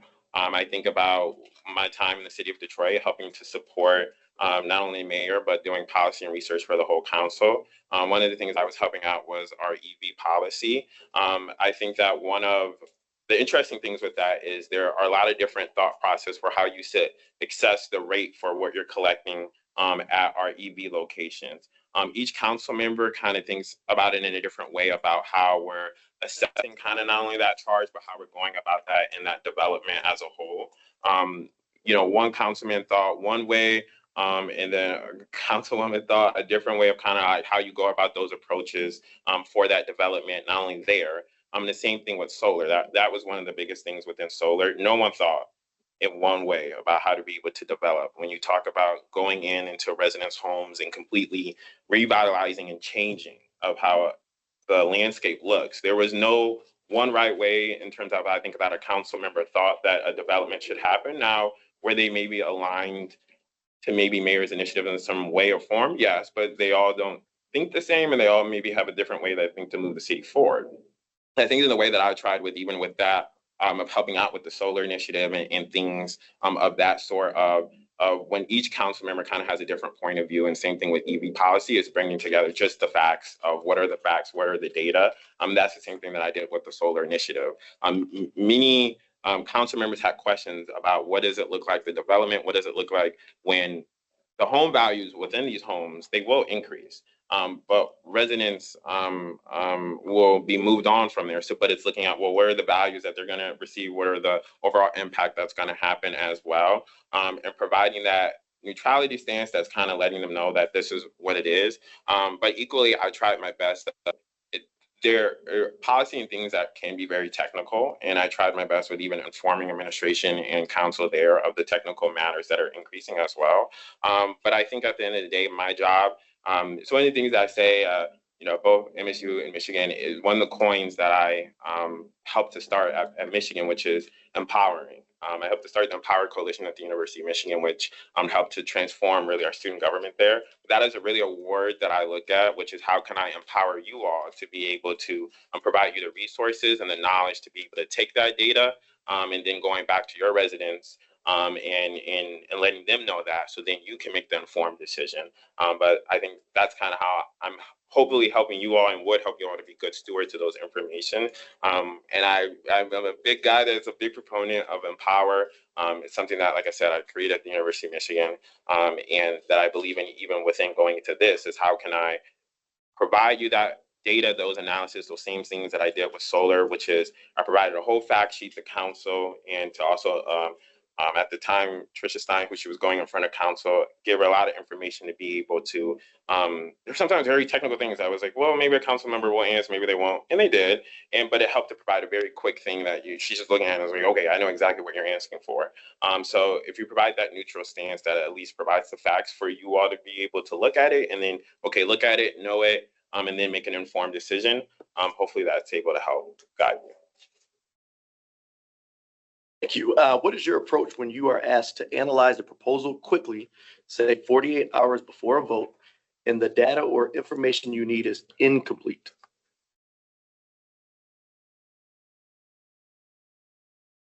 I think that happens a lot of times where the data it's not always there. And I think that happens a lot of the times when when policy and legislation is moving in Lansing, there are some times where there are gaps in which there's not much information that exists and persists. But what I can tell you is that there's someone here, there's someone that knows exactly what's going on. And sometimes what you have to do is that there is a connection to someone that can help you to where you need to get to. You just kind of have to be able to know or have the connections of someone who's going to be able to assist you. I think about things that were happening about water affordability with Senator Chang or Donovan McKinney, when there were questions just about things that were happening in terms of what's happening with a bill, whether it was in Lansing or whatever it may have been. I know one of the first things that I tried to do, which is I would just reach out to the rep. I think I've been privileged enough that not only in both of my times, not only at MSU, that I put in a position not only to be able to connect a lot with East Lansing leaders, but also Lansing leaders as a whole. So it provided an easier connection that if there was a question, I need to be like, let me go in, State Rep McKinney or these other representatives, that there was a connection that was built upon there that I could go within their office. So I think sometimes research and internet, it only tells a story, but there are a lot of other things that are kind of behind there as well that sometimes you really have to do with, let me pick up the phone and call this person of if this legislation is going through here. I need to know, why is this like this? What's going on, whether it's in the House, whether it's in the state Senate, whether it's even on the federal level. I can guarantee you that there's someone that knows that answer. And that was one of the questions that I know that we had even within, whether it was solar that was happening in Lansing, that I had even frankly just answered or seeing like what's going on, like what's going on with this legislation as well. And I've done that all the time with other elected leaders as well. And I think that's a lot of my approaches. When you need that quick turnaround, it's very hard sometimes, I think, to get those minute details just online and through research. But I think my thought process has always been, there is someone who knows exactly the answer to your question. You're not too far removed. And what I've always been a big proponent on is, I'm a big guy on community and connections. I know that there's someone that will be able to give me an answer, but you have to be able to answer those questions. That's what I tried to do with solar, with when there was questions about what's happening in Lansing, the legislation. I then went and connected with Senator Singh as well. Same way that I've done with just very curious about the state level and area mobility. So I think in a very quick turnaround, a lot of times you have to do is communicate, talk to someone, because it's not always going to be on the internet, but I can guarantee you there's a human out there that is, in the know. You just kind of have to be able to wiggle your way there. So. All right. How do you adjust the same policy analysis for different audiences? For example, a technical staff memo versus a council presentation versus a public-facing summary. I think what I presented exactly within the City of Detroit solar neighborhood is exactly of how I look at communication. One of my biggest things that I've always talked about is you have to be able to communicate for your receiver. And that exactly means that communication will and does have to change depending upon the person that you're communicating it to. I did that with the solar neighbor FAQs that you can see. This is a very tailored and the communication is really tailored towards residents and them receiving it. This would be very different towards what I prepared for city council, right? Which goes into the land swaps, the things that are happening, the agreements that are occurring. Those are two very different things, because I can guarantee you, there maybe are some residents that do care about that, but I think a lot of them kind of want to know, what are the big things, where am I taking away? Because when I go and knock when I was knocking doors in the City of Detroit and residents' homes, these are things that they wanted to know. Not many of them kind of cared about the land swap or whatever that it may be, or the agreements that are kind of happening in eminent domain. Like, those are somewhat important, but I think you have to kind of change kind of how you do that. And I think that's one of my biggest things that I'm a big proponent in on. How are we communicating what policy and legislative things are being done to residents? So that means that if you're communicating EV policy, solar policy, or the data centers that won't necessarily be in front of council anymore, but if you're kind of communicating that to them about what exactly are their options, or what exactly do they have. I think it's always cool when you can kind of be able to put together little communication things and communication efforts. And I think I really tried to do that within solar, because that was really a way of me coming in, of figuring out when looking at it, I was like, this is a very complex process. There's a lot going on. And I'm like, there's a lot of 30 different things. But it's something that I always live by, is that you have to change kind of how you kind of talk. Like the same thing when I was going in Detroit and residents, like that is very different than like going into the regional, Chamber of Commerce. Like the conversation kind of a little bit changed and dictate, like when I'm talking to, someone on the block, like you kind of have to be able to distill the information, but kind of making sure that you can get the points and parts and things that are for them as well. So I think that's a lot of what is my thought process and that I would move forward with. Thank you. Devin, can you tell us about a time you had to deliver a finding or recommendation that was unwelcome to a supervisor, a board, or an elected body, and how did you handle it? That is interesting. So I think within the recommendations that I have hopefully proposed, that a lot of them, I think that sometimes have been hopefully within the line of wanting to advocate for residents, but I know at times equally, like even within the solar initiative, I had recommended a very different thought process for what should be the purchase of the homes, of the home values. I had recommended that I recommended that it should be much higher than what exactly administration ended up offering the residents. And my findings were that a lot of what I was projecting and predicting on is that the land that was going to be assessed and that was removed and blighted on would essentially one day, the values would increase and the residents are not necessarily going to see the value back. I understand administration's thing is what they have right now and the numbers that they have, that they're only able to work upon that. And there's only so much money that they have. At the end of the day, I gave a recommendation that there wasn't necessarily anything, I didn't have any hard things. That was necessarily just my point of view of kind of what I thought where the numbers should be, that it should be higher. The backings and things that I was putting on is when you look at the development, there is no doubt that now when the development of the solar arrays and the solar fields and continual development is within that neighborhood, that the values of those homes assessed will increase. And a resident maybe has gotten $60,000, $70,000, $80,000, but the home is going to be worth one day triple, quadruple really that. And really what I was just saying is being able to close that gap. But I understand that recommendation wasn't taken. It was thought very differently of how they needed to kind of move and needed to move in closing the deals on this very fast. And a lot of times I think within residents, it was kind of like, oh, like I'll accept the deal. And then it was like, no, like give me 2 more weeks. And it was still like, no, I don't really want that. So it's always a lot of back and forth. So I know that was a heartache within that. So I think I have moved the assessment and I recommended, I think, very differently about our approach that we should go with in acquiring and doing solar and making sure that there was equity within that as well. But I think I understand administration's point of view, and it was like, how can I support it and move forward with it? That at the end of the day, I think the end result of it was because a recommendation wasn't taken. But I think it was more than fine because what I tried to back up mine was just looking at the development in the area, what is going to happen, and then basing that upon the residents, their income level, and how can you try to mitigate the kind of results that are kind of happening within there as well. So.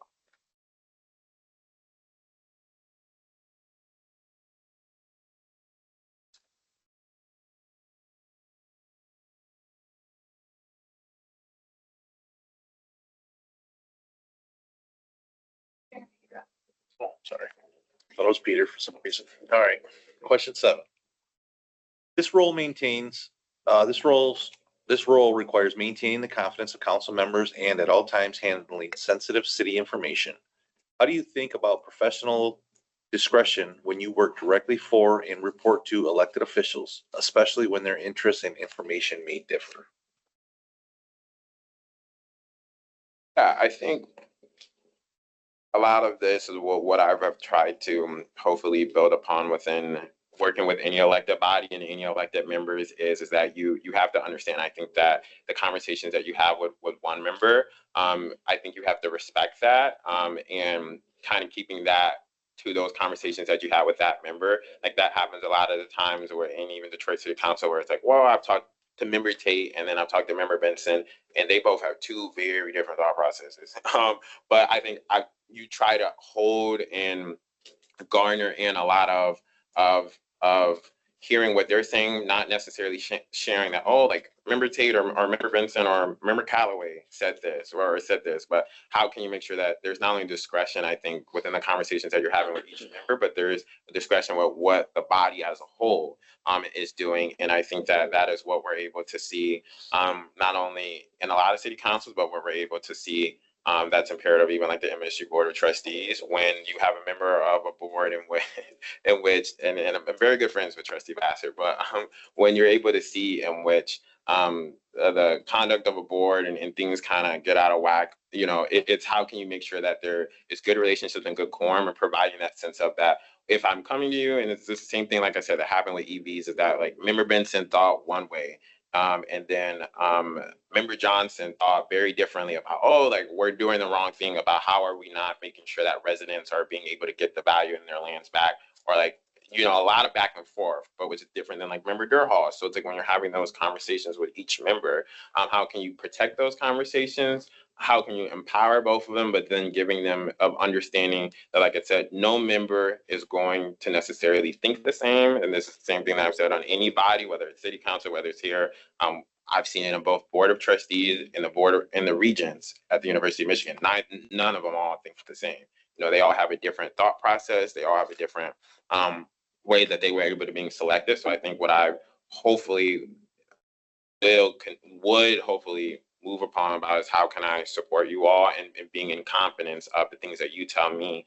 How can you be professional and not letting that necessarily be gossipy, but it's just if there's true concerns, because there are some times and you just want to make sure that you know and you have all the facts and that you feel like there's a relationship there that you can be like, let me call Devin, or like, let me ask him about this, and making sure that even if a resident does that. So I think that's what I've seen with any elected body and any elected member, is just how can you build that trust there, that way that you feel that I'm being honest, and whoever is being honest within the position, I'm very honest, and just in terms of if something's messed up, because at the end of the day, I think that's what residents not only want but deserve, honesty, and how can you reflect that back to City Hall. And what I've tried to do, like I said, within the solar initiative, when multiple council members have come and they all have conflicting things, you can't necessarily let it bleed over, but managing that and trying to, as your best, having those conversations, but not like,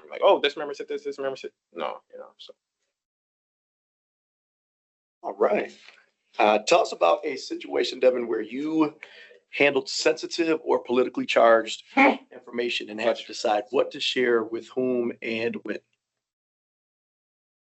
Yeah. I think, a lot of the times I go back to, the solar was not the beginning of my existence, but it was a lot within those couple of months. And I think there was a lot of deals and things that were done in which I think was a little bit hard to necessarily communicate or kind of showcase to whether it's residents or whether it's city council members as well.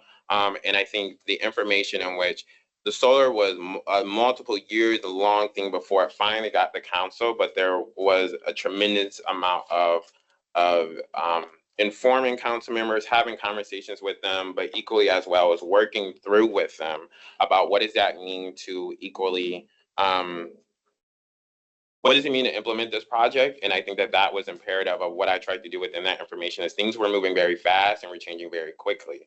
And within that information, there were contractual things and things that may have been brought up of concern that I could understand from residents and both council. And it's you try to manage that, and you try to understand of the information of, you want to be transparent and letting people know that this is exactly what the deal is. But you also have to kind of know of how you're necessarily filtering a little bit of that information. And not to say that you're not 100% being truthful, because you are, but it's like I said, you have to be able to communicate your point to your receiver, and whoever that receiver is then that is the output of that. So I think within this, it was very complex. There were things in which council members are coming back and asking, well, what's going on here? You know what I mean? And so as someone who I was focused a lot on strategy and doing research for both our Office of Mobility and the Office of Sustainability, I became a really, research and focus and policy person on sustainability issues, mobility and transportation issues. So I tried to hopefully be a resource for them as well.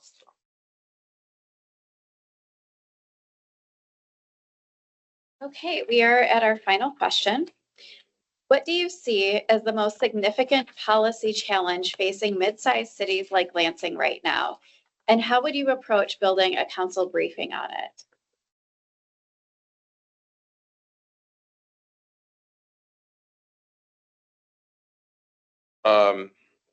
I think within this of a mid-sized city and a city like Lansing, I think about a lot of, I feel like one of the biggest issues is really the impact and the economic mobility of how is that impacting residents. And I think about one of the biggest things that even when you look at of over 20% of almost of residents or, that are within Lansing that are within poverty, that also then equals and maybe even means of when you look at, well, how are city services and opportunities trickling down to a resident and then being able to obtain a job, being able to go to school, and how is that attainment kind of going there? But how is that then also affecting their ability to be able to interact with the city and city residents, city services as well? Are there gaps that are persisting in which the city could be able to help within that? So I think a lot of my thought processes within that of building that is assessing and having those impacts of kind of looking at, well, what are kind of the top things in the city? Is it public safety? Is it job attainment? Is it the ability of not being able to afford things? Right, which I would say, I think one of the biggest things, even within Lansing, that persists is the poverty as well. But when you're kind of assessing, putting all those things together, I think looking at that, but then you have to as well as understand that policy is only as good as the implementation. So if you can create and craft a policy, but if there is specifically not anyone who is at all implementing it, it honestly means nothing. So it's hard, and it's great to have people like the city attorney who can be able to hopefully help and crack down in on that. I think about that all the time within our EV policy and that we have within towing. If it's essentially almost just like a made up policy of kind of like someone could still park there, and it has an EV sign, but like no one's really actually going to get towed. But like that's what the ordinance says, right? But like who's actually going to go there and be like, oh, you're at a rec center, like I'm going to tell you. But like the enforcement hasn't happened. So it's like I think there is a policy gap that exists within there. So that I think would hopefully be within my recommendation of assessing what are the needs, assessing what are and hearing the members and the bodies, or where do you all equally want to hear from your residents, assessing that, and then equally working and seeing with the city departments as well, or who are the implementers in that process, or who are going to help to make sure that there is a check in which that's actually being implemented, because otherwise it's just a policy that's not actually there. So I think hopefully a balanced approach that kind of brings research, recommendations, hearing from you all, but then as well as providing that sense of you have the recommendations, but how can we make sure that if this is implemented, that there as well as city services is there to be able to do that. And being very honest, if that doesn't exist, then that's very fair to say there is going to be hard to be able to back that up, of making sure that if this is implemented, that's done, because I think that's imperative. Thank you. So that concludes the questions that we have for you. Do you have questions for us? Yeah, I guess from you all, with this being a very newly created position, how do you all envision and seeing working with this person? Do you see that it's a collaborative, kind of close relationship? Do you see it as you all kind of coming to this, person and hoping for guidance and support? Or I guess what is kind of the vision or the hope for you all of having that supportive person to be able to help you all in your decision making? Yeah, so we did have one person who filled this role for a brief amount of time. I guess I would categorize it as brief. And so the position was brand new. So at that time, our previous legislative analyst really took it upon himself to create initiatives, create a cadence in which we would receive a memo weekly, right? Kind of recapping legislation. He also made it a point to meet with each council member as he was onboarded to understand what our priorities are individually, get to know us a bit better, and just sort of how each of us prefer to work with one another. So I think there is a lot of room to continue crafting what this position is and how it evolves within this office. It is still a very new position, but I know there's an eagerness and desire to have this position filled to help support by way of research, recommendation, tracking legislation at the state level, maybe tracking some federal work that's being conducted out there, but certainly fill in any gaps that. Yeah, and like officially how the structure works is works closely with the president and vice president, and those folks change on an annual basis. So that would be sort of the direct reporting situation, but obviously works for all 8 members. So that takes it upon the person in that seat to reach out to council members, or in many cases, council members reach out to them to walk through priorities. But as Councilmember Palavonic said, it's still pretty much information. I don't think we came to expect anything. I don't mean to say that how it sounded, but we don't have an expectation yet of what the job does, because we didn't live through a full year with our person before it took another job out of state. So we're still learning how the position functions in the government, this structure as well. And equally within that too, have you all found that doing things like board retreats and kind of that has helped with collaboration, or do you think that there's been a little bit of separation that persists, or there is a united front? Yeah, it's go ahead, Adam. No, okay, go for it. We haven't really done a lot of board retreats with the council. That's not something that has historically been, at least the last 12 years for me, that we've done.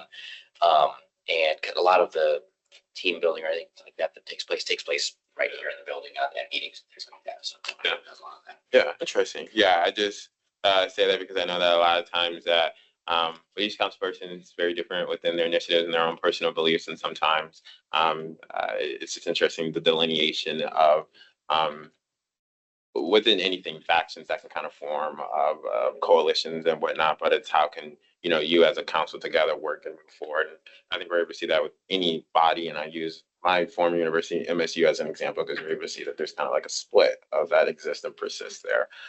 So no, yeah, that's awesome. But yeah, that's all the questions I had. Well, McKitty? Well, thank you. It's been a pleasure to speak with you.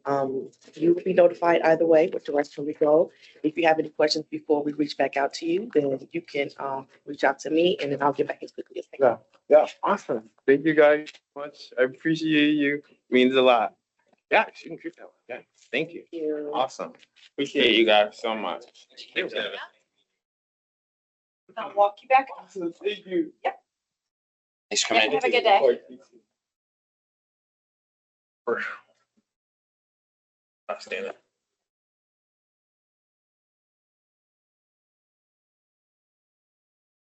Interesting questions at the end. Yeah, he was thorough. Those answers. Cool.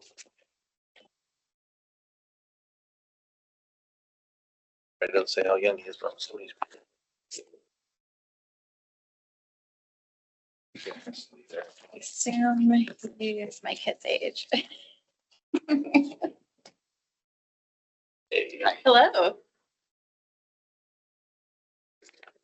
Well, thank you for joining us this afternoon for the interview.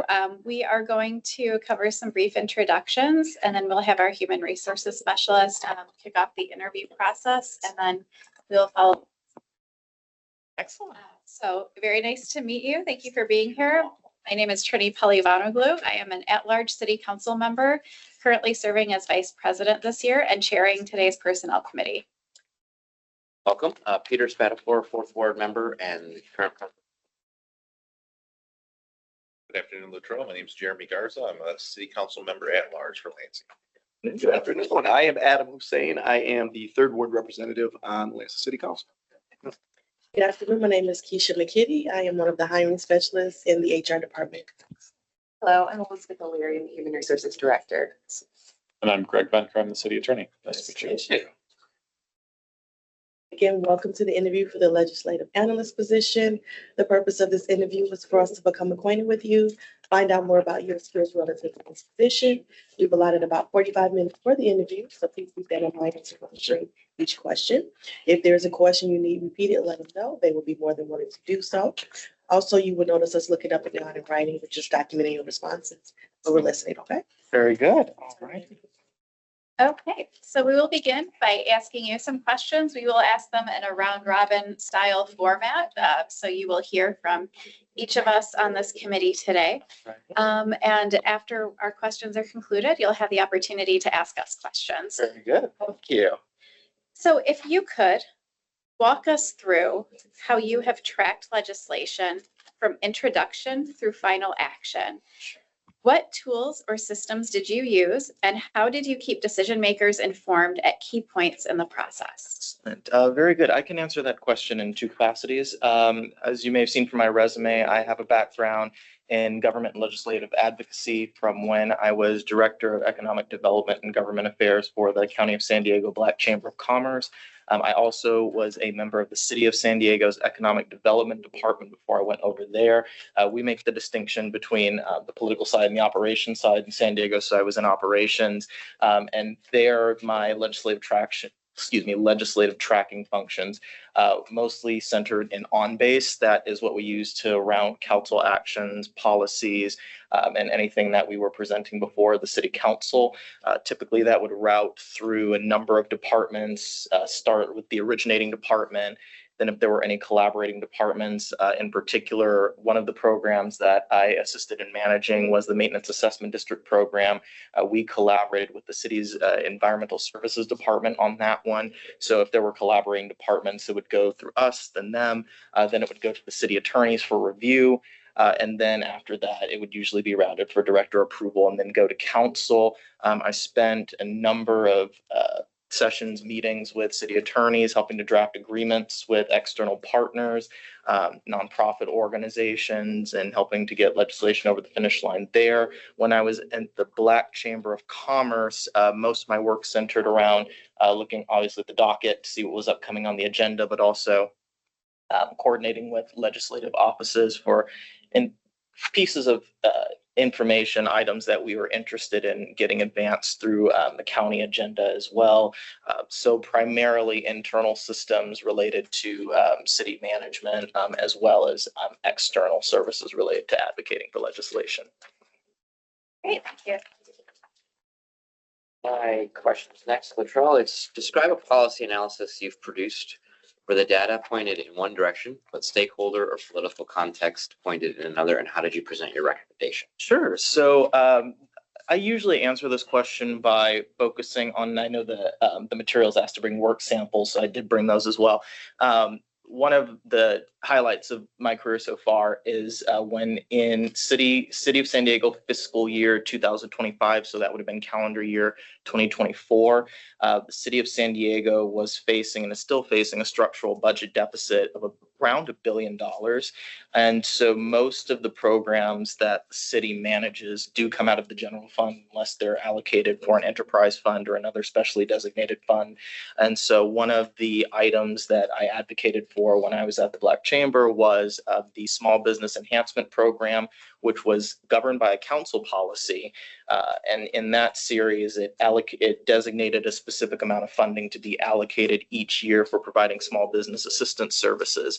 Unfortunately, since it was general fund dollars and the mayor originates the budget, the mayor acts the entire amount of the funding in the program. When I spoke with the mayor's staff, there was no wiggle room to have it reintroduced to the proposed budget, and there were no plans to potentially negotiate it into his May revise either. And so what I did with my nonprofit partners, there were about, including us, there were about 18 at the time. I actually led our legislative advocacy efforts. One of the materials that I brought is one of the letters that we wrote, one of the advocacy letters to the mayor, but we also did them to the city council as well as the presentation I put together for our internal stakeholder partners to sort of walk us through what our legislative advocacy process should look like. As you may have seen from my resume, I spent some time at Michigan Legislative Consultants as an intern, and then obviously transitioned over to the city. But using those combined experiences, I was able to help our nonprofit partners who were more on the community organizer and advocate side. They hadn't necessarily been in a formal legislative advocacy environment. I used that to put that together, and then utilizing that strategy, I went to the city council members instead individually, and with our partners, walked them through in each of their districts what the benefits were of a small business funding for each of their individual districts. So even though the political will didn't necessarily exist to allocate sparse general fund dollars to the program, once the council members saw what the economic impact was in their individual districts, it was a pretty easy discussion. And we ended up being one of only 4 programs restored in the budget. And the original proposed reallocation that they were going to offer was $750,000. Because of the additional legwork that I did with the council members and the mayor, we were able to actually get it up to 1.2 million. So that is a policy and program I'm proud of in terms of advocating for, even though that necessarily wasn't the political will, but the data did support it. Thank you. So this position requires 8 council members who may have different priorities and constituencies. How have you managed reporting to or supporting a multi-member body? And how do you stay useful to members who may not always agree with each other? Sure. So this is actually a really good question, because San Diego is a very contentious split in terms of I'll say legislative priorities. So on the one hand, you have about 3 council districts that fall into what we call historically underserved communities in San Diego. And then you have the rest of the body that's more or less adequately resourced, very affluent communities. And that usually tends to determine the political split on the city council. When I was at economic development, we were tasked with providing equal and equitable services to all of the council districts. But obviously the council members from the under-resourced communities wanted the disparities addressed in a little bit more substantive manner. And so we had to be careful to make sure, since we reported to the mayor, and he often had contentious relationships with the council members that came from the underserved communities because they were saying we don't have enough sidewalks, we don't have enough street lights, we don't get enough street sweeping done. And so it was very hard often to balance the operational priorities that came from the executive with the operational directives that came from the legislature. And so what I tried to really focus on is, making sure everyone felt heard. Obviously, if there were directives that came from the mayor, since we reported to the mayor, we did have to follow those. But even in following those directives, making sure that the council members felt that their issues and priorities and agenda were being addressed was important. So what we would oftentimes do, for example, is if the mayor told us that he wouldn't be able to allocate any hard resources to something, we would often counter that with soft resources. And what I mean by that is we had a program in economic development called the Business Walk program. And so what we would do is if there were underserved communities, we tended to do more business walks in those communities to get more data points on what exactly the service deficits were in those communities. And then that way we could take that back to the mayor's office and say, I know that the council members are bringing you this priority, but if I understand that there may be a resource deficit on your end, but here's the data that we found that supports the claim that they're making. So it helped balance the political with the actual operational data points to help balance the political visions between the two entities. Hey, what is your approach when you are asked to analyze a proposal quickly, say 48 hours before a vote, and the data or information you need is incomplete? Or answer that question, could you repeat it, please? I certainly can. What is your approach when you are asked to analyze a proposal quickly, say 48 hours before a vote, and the data or information you need is incomplete?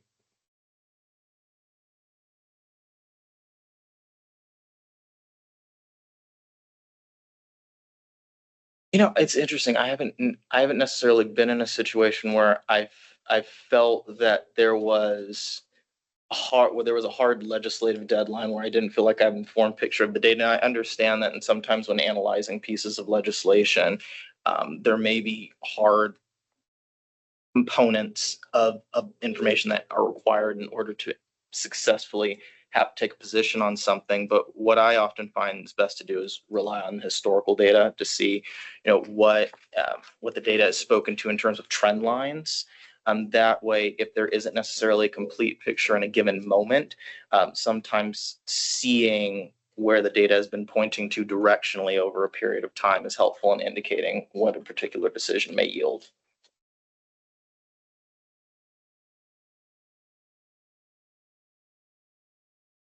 Great. How do you adjust the same policy how do you adjust the same policy analysis for different audiences? For example, a technical staff memo versus a council presentation versus a public facing summary? Sure. So this is going to go back a little bit to my college days. I was a political science major, so please bear with me. We talked often about bureaucratic language. And there's this unique theoretical framework called Weberian language. It comes from the political scientists that wrote on this.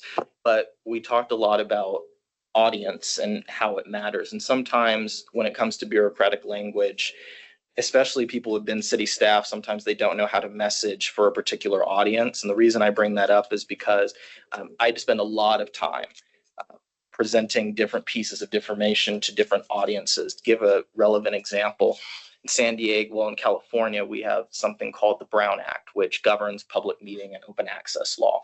And with the Brown Act, we often had to do presentations for our nonprofit partners, especially post-pandemic, letting them know the types of meetings and the types of things that they had to bring the public in to discuss.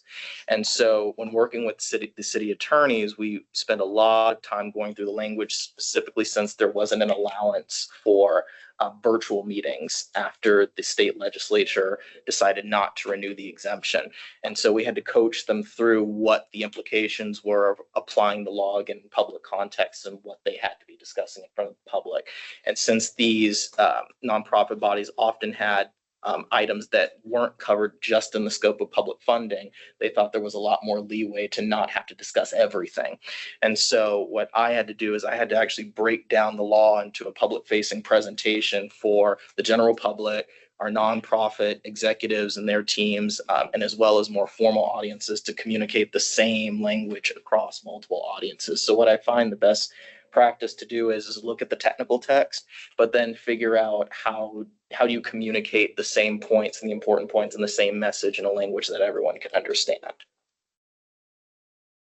Got to give credit to someone who quotes Weberian theory well. All right, I'm gonna have you tell us about a time you had to deliver a finding or recommendation that was unwelcome to a supervisor, a board, an elected body. How did you and how did you handle that? Sure. So that I would say those instances came up more often than not in my nonprofit contract management experience. There were a couple of instances where we found that contractors had been improperly allocating funding, not necessarily in a nefarious context, but in a context where they just didn't understand the nuance of the particular municipal specifications for their funding. I'll give an example. We had one vendor who had managed a contract for about 30 years. And they had two districts, which was unique in terms of managing special assessment district funding. But since they managed two contracts, they thought that they could mix funding between the two. And so when I was analyzing their finances and I saw some of the charges and funding sources, I approached my supervisors with the issue. And at first, we couldn't make heads or tails of why these charges were going back and forth. And so then after deeper analysis, we suspected that what was going on was they were mixing funding sources. And so we met with them and they confirmed that, oh yeah, we've been doing this for 30 years. And so had the general public found out, that could have been a really big issue because it was technically illegal under state law. And so we took it to the council president, and the council president was ready to cut the contract because it was his district. And so what we had to do was communicate to the council member, the implications and the impact on the community if we did that. There wasn't necessarily someone who could pick up the contract and deliver services immediately after removing that vendor. And there wasn't necessarily a quick fix for all those assessment dollars that had been spent over the years. And so even though the council president was sort of like, I kind of want to scalp, we were like, well, what might be a more productive solution would be to create safeguards with the contractor to ensure this doesn't happen going forward, and more carefully scrutinize vendors that may have one or more municipal contracts that govern regulated funding. That way we avoid the issue in the future. So what we really did was try to come to a place where we could be more proactive in terms of building our protocols, not necessarily being punitive with under-resourced contractors that may not have just known any better.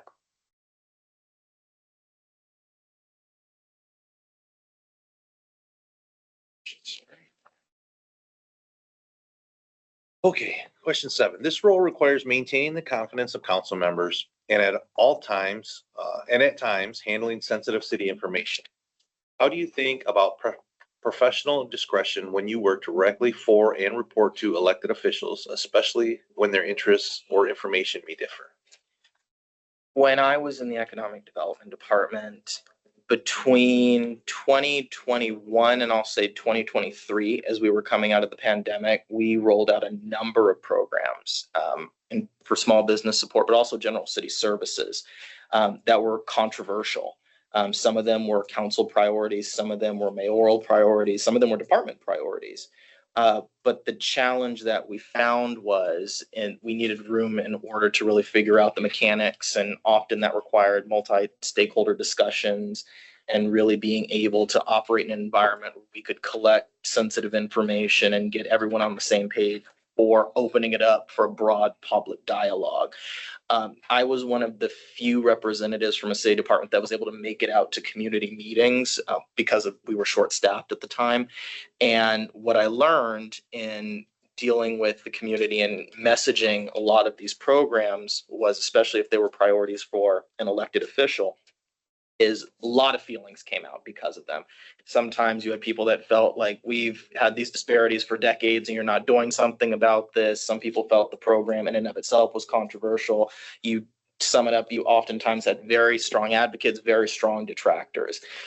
And so what I learned, because there were a few situations, one particular instance, I was at a community meeting and we were talking about an outdoor business grant the city had just launched. And as we were trying to communicate what resources were available to ask questions, what I didn't know at the time was there was a reporter that was taking notes on everything that I said because they hid their tape recorder under their book. And it was myself and another representative from a city council office. And we were both trying to message the fact that we're still rolling this program out. There are still some bugs we're working out between this department. So we gave specific examples of where we were in the process of working out a specific issue. And it got totally misconstrued and printed in a community newspaper. And so it was a lesson on, sometimes when there's really sensitive information, even if it's not legally confidential, it can be important to really be delicate with how you message to particular members of the community, especially when things aren't necessarily fleshed out, because oftentimes it creates more bottlenecks down the line as you're trying to work through building trust during community engagement.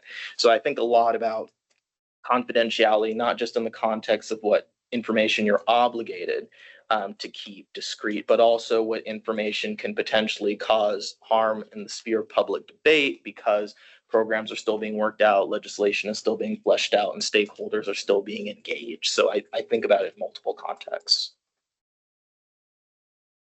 Tell us about a situation where you handled sensitive or politically charged information and had to decide what to share with whom and when. There was an example right before I left the city of San Diego with a vendor in an underserved council district who managed a significant economic development contract for the city, and they were also a tenant of city property. I was in charge of reviewing their budget reconciliation and their reimbursements. And I came across a transaction that didn't have backup documentation. And at first, it just seemed like an oversight. They had reimbursed a vendor through Venmo, which in and of itself was not proper protocol. And so I reached out to the contractor and asked them to just provide backup documentation, and they wouldn't let up. And I told them, I'm like, one, this isn't within the scope of how this process works. Number two, I'm young, I know how Venmo works. You can just send me a screenshot of how your transaction detail looks. And they refused to do it. So then I called their accountant. Their accountant said, well, this is weird too, because I don't have record of this either. And so I took it to my supervisors and we made the determination we're just going to withhold reimbursement until they provide the backup documentation. Well, then we did a little bit more digging to see if there were any other patterns. It's just one of those trust but verify things. And so we did a little bit more digging. And then we had conversations with some of our other divisions and departments. Turns out they had not been paying rent in the city-owned facility that they had been occupying for 15 years, and they owed the city $500,000 in back rent. On top of that, because it gets better, on top of that, they had subtenants that were also city contractors. They were collecting rent from the subcontractors and not paying the rent for anyone in that entire facility. So what we had on our hands was a vendor that needed their contract cut because they were grossly mismanaging city resources. We had to figure out what to do with subcontractors that were delinquent on their rent and figure out how to keep them in their space. And that was coordinating with other city departments. And at the time, the council member that represented that district was an advocate of the vendor that we were looking to cut, but the mayor wanted to cut the contract and the council member did not. So we had to manage a mayor and a council member that were at odds. and multiple city departments that had to figure out how to sort all of their contracts and their vendors. So, and we also had to keep it out the news so that it didn't become a larger issue, because San Diego has a long, painful history with bad real estate transactions. So I learned from that experience that it's sort of a one step at a time kind of thing. The first thing that we prioritized was freezing the funding. Second thing that we did was we worked individually with the sublessees to create their own individual leases. So we coordinated with real estate assets. We coordinated because one of the subcontractors was an ambulatory services provider. So we had to coordinate with fire and rescue. And then we worked with each of them to create their own agreements to make sure that no one lost their space, no one lost services. And then we worked with the mayor and the council member to create sort of a short-term management solution to ensure that the district didn't lose services either. So in each of those steps, I learned about proactively managing crises internally that could become something larger. Unfortunately, outside of a very limited context, no one knows that that happened. And we were able to ensure that the community was able to rebuild, and we were able to make sure that there was no service disruption.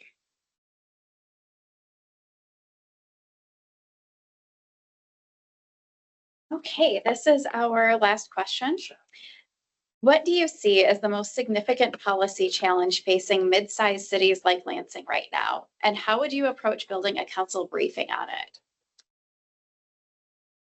I think policy challenge. Stay. That's a very interesting question. The reason I hesitate is because I've had a little bit more of a unique context of this issue. I've thought about it in a professional sense, but also I've been living abroad recently. And so I think about it in a personal context as well. But part of my background is in economic development, and I really think about the revitalization, but also the reactivation of local downtowns and commercial corridors.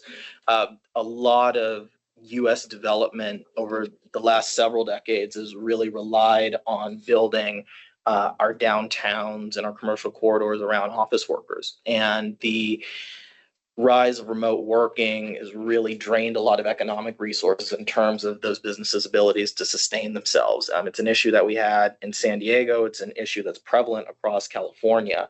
And I've heard it in other cities as well, talking at association meetings of economic development professionals from across the country. And the conversation is about how do you reactivate your commercial corridors and your downtowns.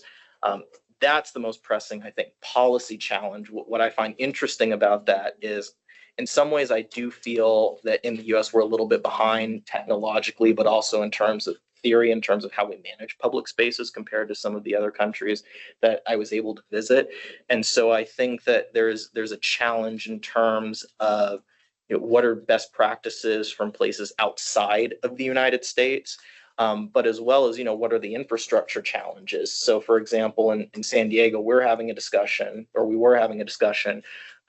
around, we have all of this roadway infrastructure that we put in place after we dug up all of the mass transit and the walkability that we had in the 40s and the 50s and the 60s. And now after about 40, 50, 60 years of that, we're like, let's rip it out and go back to what we had before. So in thinking in terms of public investment in long-term sustainable city management, it's what makes sense for how we move people, goods, and engage our public spaces, I really think is the challenge. And how do we not make grossly fiscally irresponsible mistakes like going with one set of infrastructure for a very long time and then completely making a policy change and then going right back to what we had before. That's billions of dollars, tons of public resources, and also a lot of materials as we think about sustainability and the impacts that we deal with as climate begins to change. So in thinking about all of those issues together, if I had to put a memo together, it's how do we think about these issues? How do we think about the fiscal impacts of utilizing our public spaces? How do we think about economic drivers of keeping tax revenues up to support public programs? But also, how do we think about moving people sustainably in perpetuity, not just as new technologies become available or different thoughts change in how we approach utilizing public spaces. How can we really build a framework that allows us to always be thinking about what's in the best interest of the public and citizens and how they engage with the places that they live? That's what I really have found, both in my professional experience, but also in my travels, is the cities that are really thriving internationally are the ones that have thought not just in terms of days, weeks, months, decades, elections, but are really thinking long term about how to build sustainable infrastructure that always keeps people at the forefront, not just cars, not just businesses, but really a holistic approach to how people interact in spaces in multiple capacities. Thank you. Now, do you have any questions for us?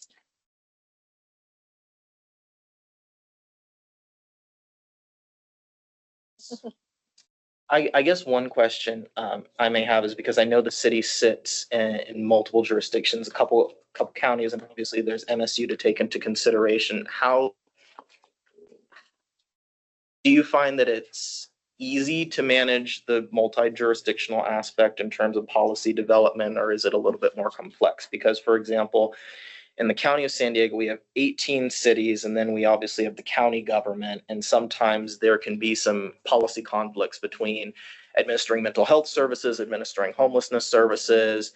And there's a balance between sort of who gets what in terms of general services. And there can be confusion on the part of the public in terms of who does what. And so I'm just curious, having a city that sits within more than one county and has other government entities that play a role in making policy, is it more or less challenging to get things done? I guess the best way to sum it up. Oh, I wish our regionalism was that complex and that developed, but I think most of the outer spaces look to us to kind of provide those services. We work closely with Ingham County, but beyond that, the rest of the area kind of looks at us to provide Lodestar for services. Doesn't mean we always get along and do the right thing, but I don't think there's a lot of policy conflict going on. I'd have to agree with what Peter's saying as well. I mean, if City of Lansing provides more services, I wish their adjacent municipalities would step up. But as far as policy goes, I think Yeah, and I think in certain areas, you'll find a certain memos of understanding for specific type of services, right? Like I'm thinking fire services, things of that nature. And I know that there's like a desire for more regionalism, more, so there are certain entities and certainly like quasi-governmental organizations, maybe I describe them that way, who really push forward that regionalism aspect. But I think they're right. I think most of our smaller, I say smaller, that's maybe not the word I want to use. Some of our communities that are neighboring us really do look towards us as a capital city. Another question. What is, in your guys' opinion, what is the big contention in terms of policy debate between, I'd say, like the council as a whole and maybe the general public? So for example, in San Diego, the battle's often between, I shouldn't say battle, I should say that the debate is typically between core service versus ancillary services. So fire, infrastructure versus arts funding or soft programming in terms of community sort of making the community a nice place to live versus, really what are the core services that we need. That's the big conversation that we're having in California right now, because pretty much nobody has budget for anything. And so there was a big debate back home recently where we had to cut funding for our public art programs to support extending library hours, to support more infrastructure rebuilding after storm damage that had occurred 2 years ago. And so it felt often that there's really an either or framework. I know there's a little bit more nuance than that, but in terms of where the tenor of discussions tend to go, where does the council public split usually come from in terms of what the areas of policy that people tend to debate on the most? I think what you described is pretty much at least in my experience, what we see here in the city. Really?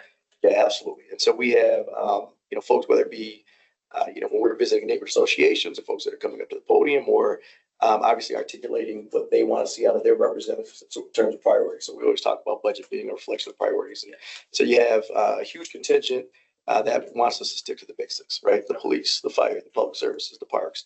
And then we also have a very vocal, a very kind of organized group of residents that want, you call them ancillary services. And those are the things they believe we should be focused on. And so it's difficult, right, to satisfy everybody, to appease everybody. Like you said, nobody has budget, nobody has the resources necessary to address it all.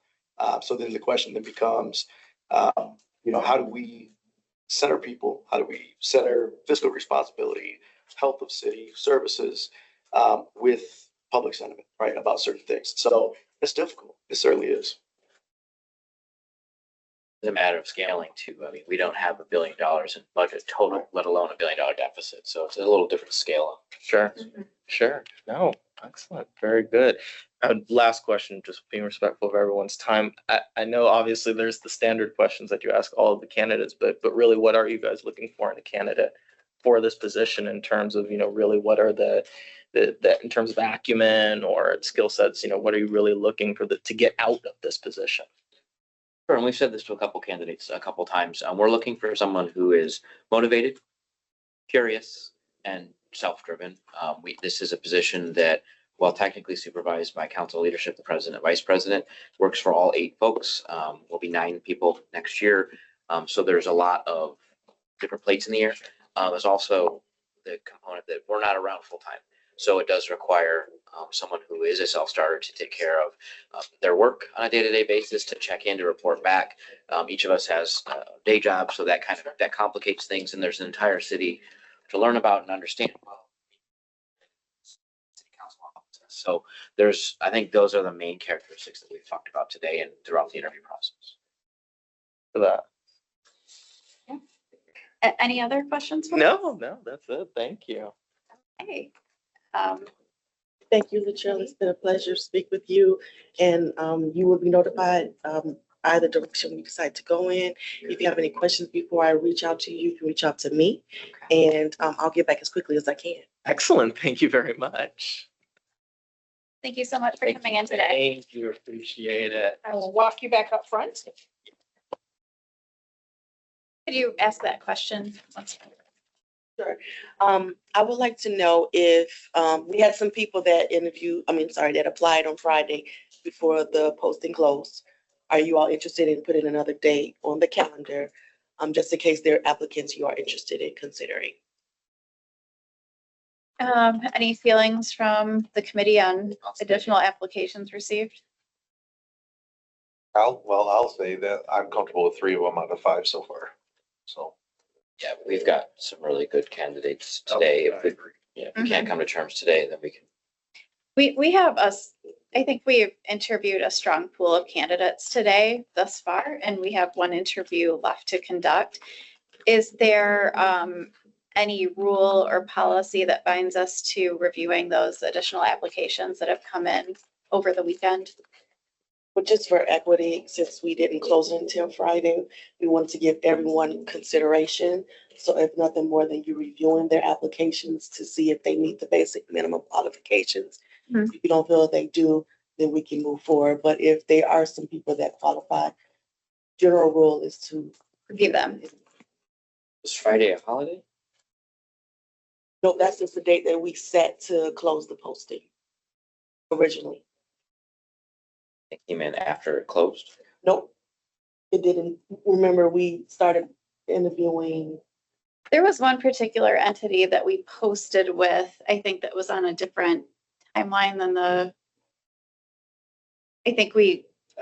we already had the post date until set, last weekend. and we took the top 5. The government site that you proposed, we didn't actually have the membership immediately. What was it, Godwer? Well, the people that were selected for the interview were selected before the posting closed. So we had not considered all the people yet, because we originally wanted to go with the top 5. We went 6. And so it had not closed with this scheduling. Mhm. So we're seeing that we hadn't considered the last few people. So we were sending applications ongoing. So we're Yes. reviewing continuously and just sending over. How many more applicants were there? There were 7 in queue. Have you reviewed them already and sent them to me? I have not. Oh, okay. So just, So I'm not here. I call back on, we've got great candidates today, and if we find someone today, thanks for your interest. I think the only issue would be if you have somebody that's similarly situated with respect to experience and qualifications, and you may run into an issue there. It might I was gonna say, because we originally had said 5, and we decided on 6, it's not a matter of whether they qualify. It really is, do they rise to, like, within that top 5, right? Are they similarly positioned? And so, I mean, I think we can have that conversation. Do we have their qualifications? Do we have their applications? Do we have those things now? We have them, we'll screen them, because, Okay. yeah, We screen them first. So we could potentially then, I would assume, today make a decision contingent upon, I mean, That was my question. If could we make a tentative choice before leaving today? And then after review of those additional applications, we would each receive a copy of those. I know I've reviewed first one. So I guess just looking over their qualifications, reviewing their application, comparison to the folks we've already met throughout this process, and then giving your office a determination on that. Would that be enough, or? I think you should review it with respect to the qualifications of those you've interviewed and then those in the application phase. I mean, when it comes to like comparing like the resumes and. Not sure how it's equitable to compare future candidates against people we've already interviewed. Not sure how it's equitable for us to compare future candidates against people we've already interviewed. Well, we don't compare them against candidates. We compare them based on the qualifications that you say. Okay, well, I'm resting back and I don't want to do another meeting if we have a candidate today.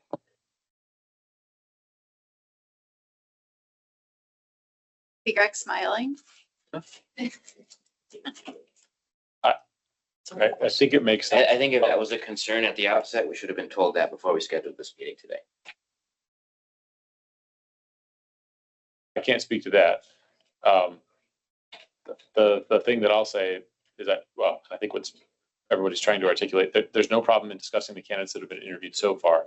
And even, if the committee determines there's somebody that an offer wants to be extended to, that's fine too. There's a separate process that would run, because it could be that all 7 of those applications would not rise to the level that it would be recommended to be interviewed, based on their experiences, education, et cetera. But there's a benefit in checking against that if there is someone else that makes sense to interview. Just because I didn't realize the position was open until Friday. But if it was open and you have somebody that applied, that's the problem that you've got. Applied correctly. Or that could become the problem that you have. So, at this point, they haven't been screened through your office yet. So we really don't know. So what I would propose that we do is select our top candidate today from those we have interviewed. Ask for those additional applications to be screened, and if they are acceptable, sent through for review and comparison. If they don't reach the criteria or meet, the threshold, the standard that we've set here today, along with the screening process, then I suppose that there would be nothing more to be done. But if there is someone who stands out and should be considered as a viable applicant, then we may call a brief meeting in the future to discuss that. Either way, I don't know how we get around to having at least a brief 30-minute meeting to solidify our top choice, if we're leaving here with a tentative top candidate today. Does that make sense?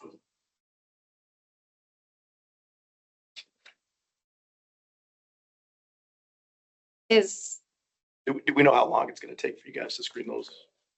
I can do that before I leave today and just send them to, share. through the NeoGov, Okay. and then I'll get them out to you yet tonight. Okay, and then our next, if we think about when our next.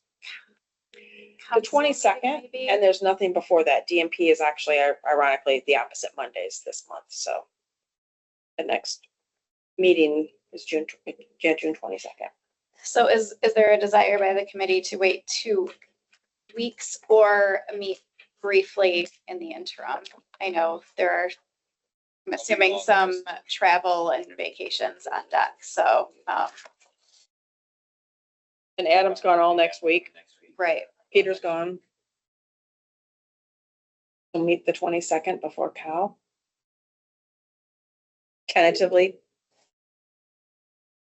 That would be the option if we're. because then you can take action that night. Bound to screening the, additional applications that have come through, so.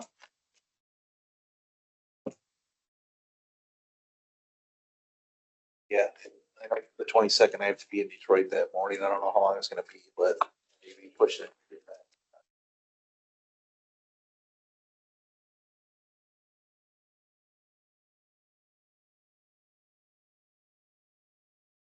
Or July. No, we're not waiting till July. Okay. To have a full committee, that would be the first day. So the committee could meet on the 22nd.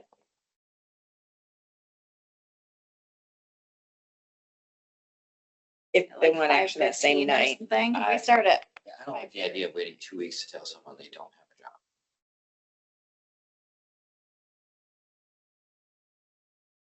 Okay, Jeremy's gone the rest of this week. You guys are, the two of you are gone. Yeah. Sometime next week, so.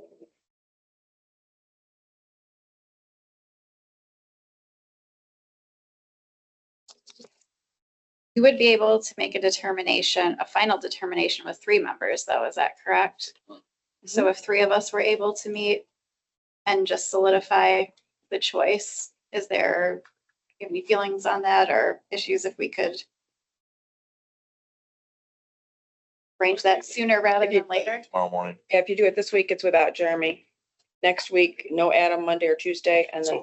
So if we were to, kind of settle on a top candidate today, and you all were to do the vetting, and it was determined that we do not necessarily, because like you said, we're gonna have to, it has to be something that comes out of committee and goes to council. If we wouldn't be able to take that action today, could we at least then communicate with all individuals, and begin the background check and those types of things? Does that make sense? So we'd be giving somebody a conditional offer when there could be another applicant that you. No, but what I'm saying is if we determine after you guys screen, you said you could do that by the end of the day. Yes. That no one else rises to that threshold of needing to provide them with an interview, could we at least begin communicating with these people? Yes. From our perspective, yes. Okay. So we can pass a resolution tonight. Or, Not at council. Okay, or this thing. okay, I was just saying, because I don't have it on council tonight, but.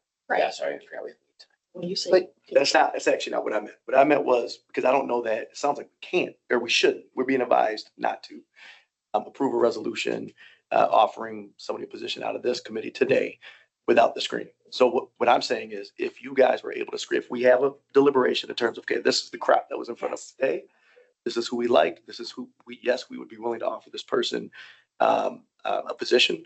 And then you do the screening and it determines that nobody else rises to the threshold that, these 5 individuals six individuals we interviewed, could we then move forward? Then your action, then committee's action would be done and you wouldn't need a second meeting. Well, but we still wouldn't have an official resolution that we have passed. Oh, we'd have. You see what I'm saying? So you still have to meet that Monday and it won't become official until that Monday when we pass it out of committee. But couldn't we communicate instead of waiting 2 weeks to tell these people that they didn't have jobs? Couldn't we begin to communicate with them? Does that make sense? Yeah. I hear what you're saying and. Yeah. Because I share his concern.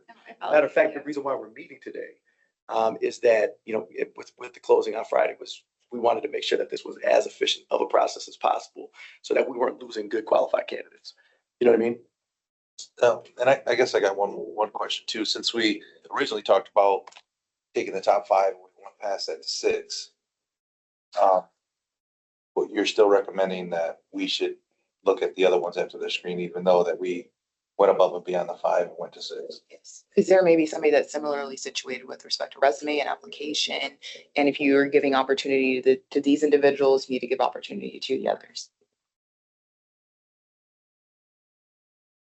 If you're saying that your recommended candidate, your tentative recommended candidate is such and such today, we do our vetting of the applications with respect to the qualifications, send them over to you if there is any. After we're notified, we can send the conditional offer if there's nobody else that's similarly situated. Yeah. I don't know how that works in. I think that's how you've all, I mean, this is a part that I haven't done. In the past, when the committee is okay with the candidate, the conditional offer is made before council actually votes, correct? Because council is voting on the actual hiring of the position. So conditional offer happens, vetting happens, if everything comes back, then the resolution gets advanced to hire this person. Yeah, so then that would all be a Hoyle at that point. Your last candidate's here. Okay. Okay. Hi, how's everyone? Good, how are you? Not too bad. Well, thanks for joining us today. Of course, that's We are going to go through some brief introductions. We will then hand it off to our human resources specialist to kick off the actual interview process. And then we will follow that with some question and answers. Awesome. Well, nice to meet you. My name is Trini Pelivanoglu. I'm an at-large city council member, currently serving as vice president of city council and chair of this personnel committee. Amazing. Pleasure to meet you. Nice to meet you. Hi, Luke. Peter Spatafor, fourth ward rep, president of the city council and vice chair of this committee. So not the committee. No, I actually know Luke from different jobs. So we'll get out there. Good afternoon, Luke. My name is Jeremy Garza. I am a city council member at large. Nice to meet you. I am Adam Hussein. I am the 3rd ward representative for the Lansing City Council. Nice to meet you. Hi, Luke. I am Keisha McKitty, the HR hiring specialist with the Heights Human Resources Department. Amazing to put a face to the name. Yes. Good afternoon, I'm Elizabeth O'Leary, I'm the Human Resources Director. Nice to meet you. I'm Greg Van Krum, the city attorney. Awesome. Nice to meet you. All right. Again, welcome to the interview for the legislative analyst position. The purpose of this interview is for us to become acquainted with you, find out more about your skills relative to this position. We've allotted about 45 minutes for the interview, so keep that in mind as you're answering each question. If there is a question you need repeated, let us know. I'm more than willing to do so. You will notice us looking up and down. We're just documenting your response if we're listening, okay? Awesome. All right, I'm going to go ahead and turn it back over. Okay, so we will start the question and answer portion of the interview. We have 9 questions for you, and we will be asking them in a round robin style, so you will hear from all of us. And after those questions are concluded, you'll have the opportunity to ask us questions. Sounds good. Okay. Please walk us through how you have tracked legislation from introduction through final action. What tools or systems did you use, and how did you keep decision makers informed at key points in the process? Yeah. So some brief context, I've only analyzed and kind of worked in like the state legislature. So we've used tools like MERS and Gongwer were, the main tracking services, and Gongwer specifically is very good at monitoring and notifying me when new legislation of interest is introduced, and continually shares updates throughout the process as it moves from, committee to the floor, to the other chamber and so on and so forth.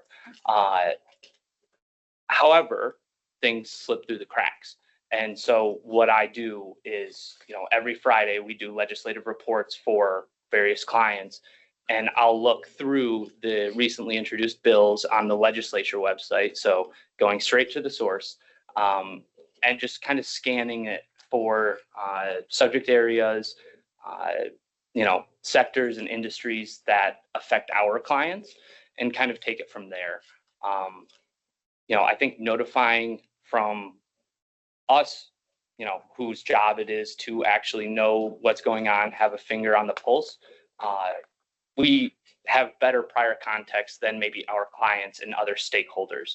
So it's really about, doing that notification piece yourself and letting them, the stakeholders know, hey, this is what happened on this bill, and letting them, do the research, or not do the research themselves, but look at it for themselves without, prior opinions or anything like that. Leaving it very open-ended, like, how do you feel about this legislation? And that can be done, I think it's best from, a person, a staff person, rather than a computer, automatic notification. So, it's kind of all encompassing, but, you can't really get it wrong if you go straight to the source. Great, thank you. Luke, describe a policy analyst you produced where the data pointed in one direction, but stakeholder or political context pointed in another, and how did you present that recommendation? Yeah, so I kind of harken back to very niche specific policy that had to do with easements on forest land, specifically affecting, the forest landowners in the Upper Peninsula. The DNR was putting forth a rule barring any easements on commercial forest property, which is, public use forest at a lesser, taxable value for the landowner. These landowners in the commercial forest statute the land has to be available for public use. An easement in their eyes was a gate, something to allow the public a, stream crossing to access that land. The DNR was very adamant that that could not go on, that was increasing the taxable value of that land, and basically was a wash. You can't do that anymore. And we went to our stakeholders, which were, a trade group of forest landowners in the Upper Peninsula, presented this administrative rule that was being proposed. And they said, well, we're fine with it, but we get dinged, we get fined by the DNR and their conservation officers when they ride on the boundaries of the commercial forest land and see that it's all closed to the public because they don't want ATVs or, snowmobiles driving on that land, which is not in the Commercial Forest Product or Commercial Forest Act. And so what we did is I put together testimony on the administrative rule, went to the Joint Committee of Administrative Rules in the legislature, shared the perspective of the forest industry with the administrative body, told them where we were coming from, gave them the prior context and our perspective, and they struck that part of the administrative rule, which, I think at certain points it's, you only know what you know.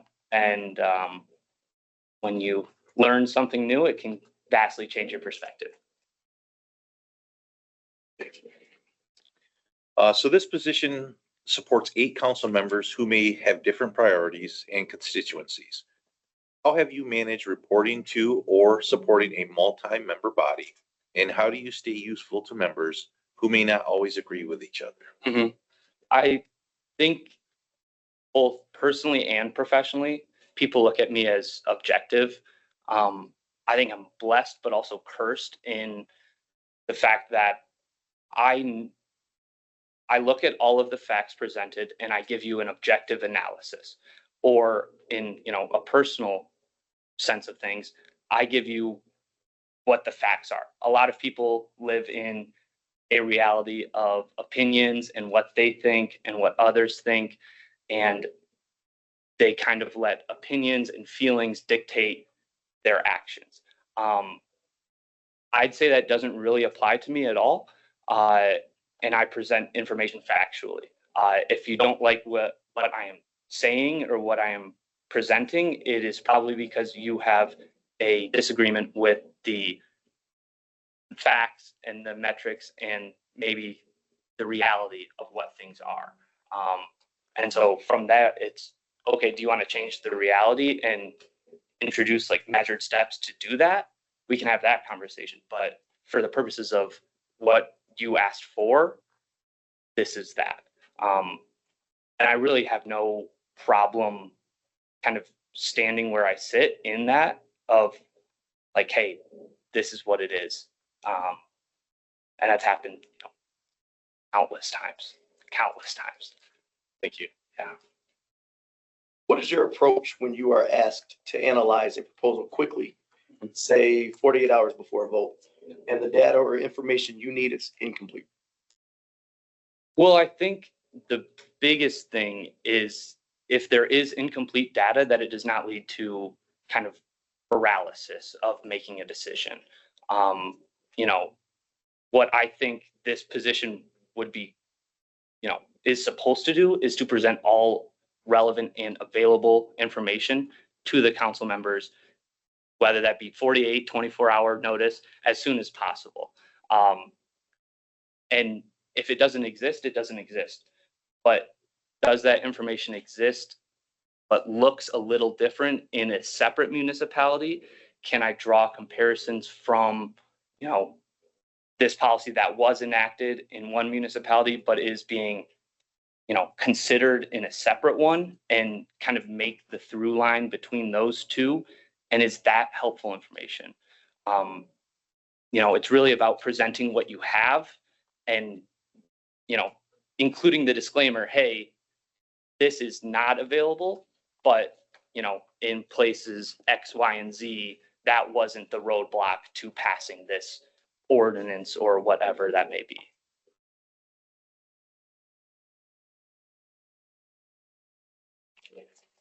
Okay, great.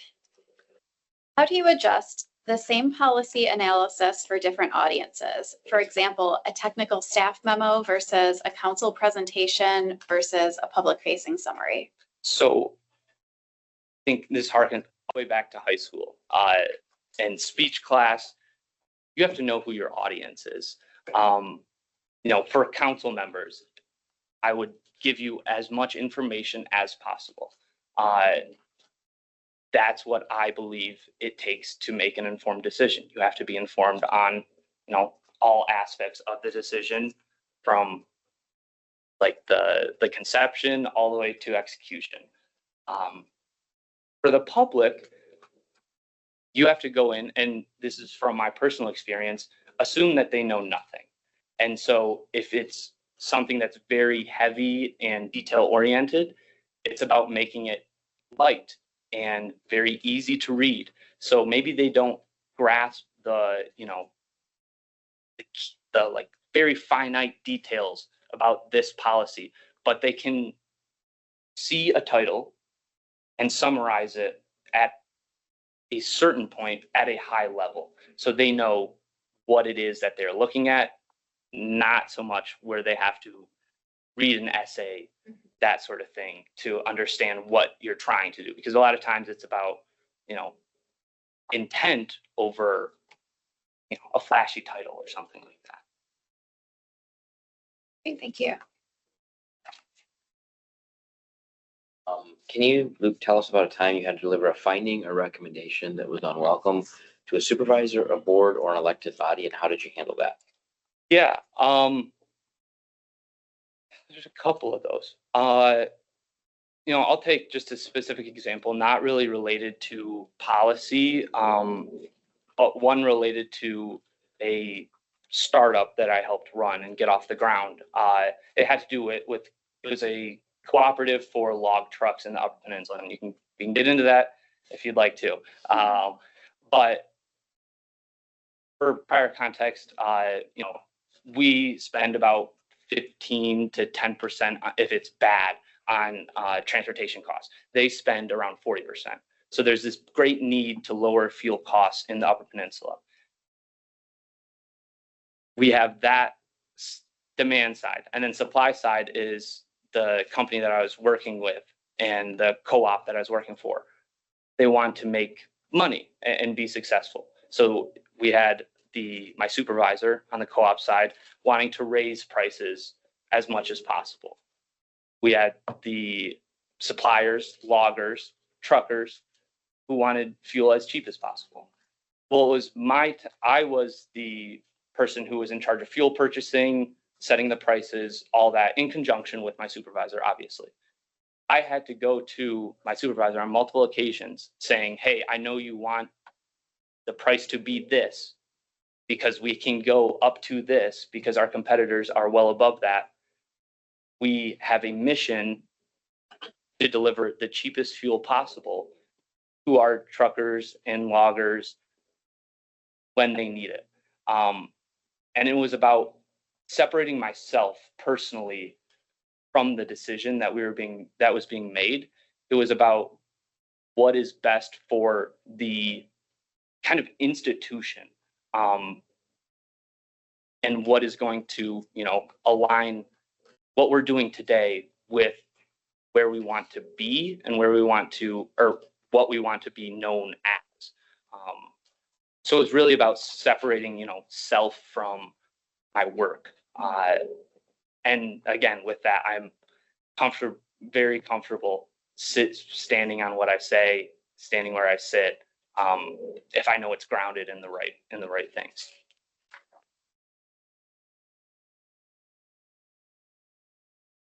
Yep. Okay. This role requires maintaining the confidence of council members and at times handling sensitive city information. How do you think about professionalism discretion when you work directly for and report to elected officials, especially when their interests or information may differ? Yeah. Do you mind just one more time? Yeah. I appreciate it. This role requires maintaining the confidence of council members and at times handling sensitive city information. How do you think about professional discretion when you work directly for and report to elected officials, especially when their interests or information may differ? Mm-hmm. Yeah. In my previous roles, we've always had clients with differing opinions and policy priorities. That meant recusing certain lobbyists from certain conversations. I was never myself subjected to that, but I worked with the knowledge that, hey, if I got asked to work on, say, analyzing this piece of legislation or setting up these meetings for this person, I'm not to talk about that with the other lobbyist who's on the other side of the issue. I think also harkening back to personally, I operate on a need to know basis. If you need to know, I'll tell you. If you don't need to know, sorry, out of luck. I think I wouldn't even call it discretion. I think it's just professionalism, is knowing who needs to know what and then what not to say. And again, I have no problem keeping my mouth shut. I think I'm a great secret keeper. So it's really on a need to know basis. And, again, being grounded in what you're doing is coming from the right place, but you can get lost in coming from the right place. It has to be grounded in fact and what you're told to do. All right, so this question deals with maybe specifics. Tell us about an actual situation where you handled sensitive or politically charged information and had to decide what to share with whom and when.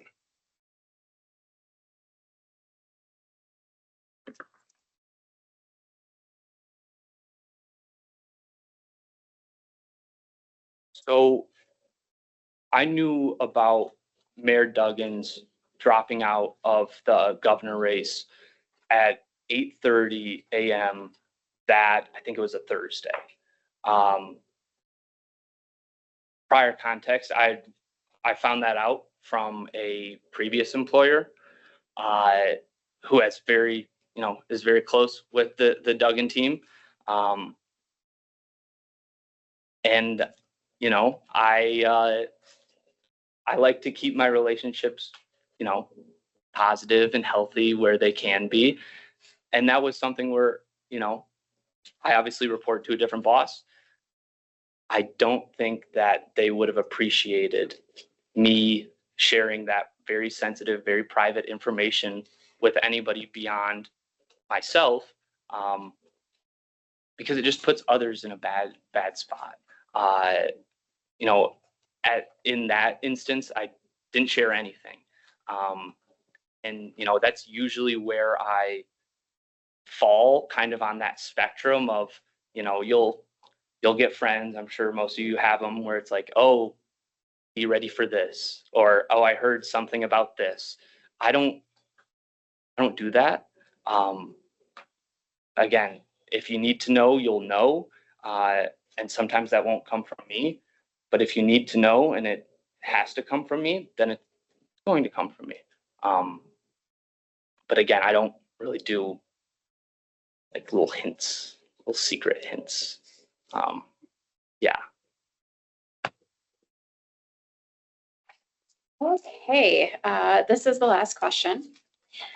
What do you see as the most significant policy challenge facing mid-sized cities like Lansing right now?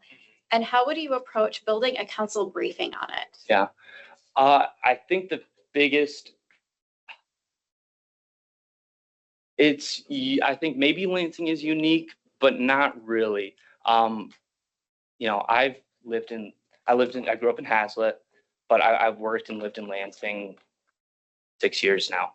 I drive in by the Alive After 5 billboard every single day.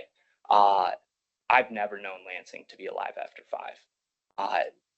You know, that is, in my opinion, the biggest roadblock to a mid-sized city growing and kind of having a vibrant, you know, sense of life, is one, having the, you know, housing stock, which I think Lansing is rapidly increasing their housing stock, but two, having business that is open after 5 in those downtown kind of urban settings.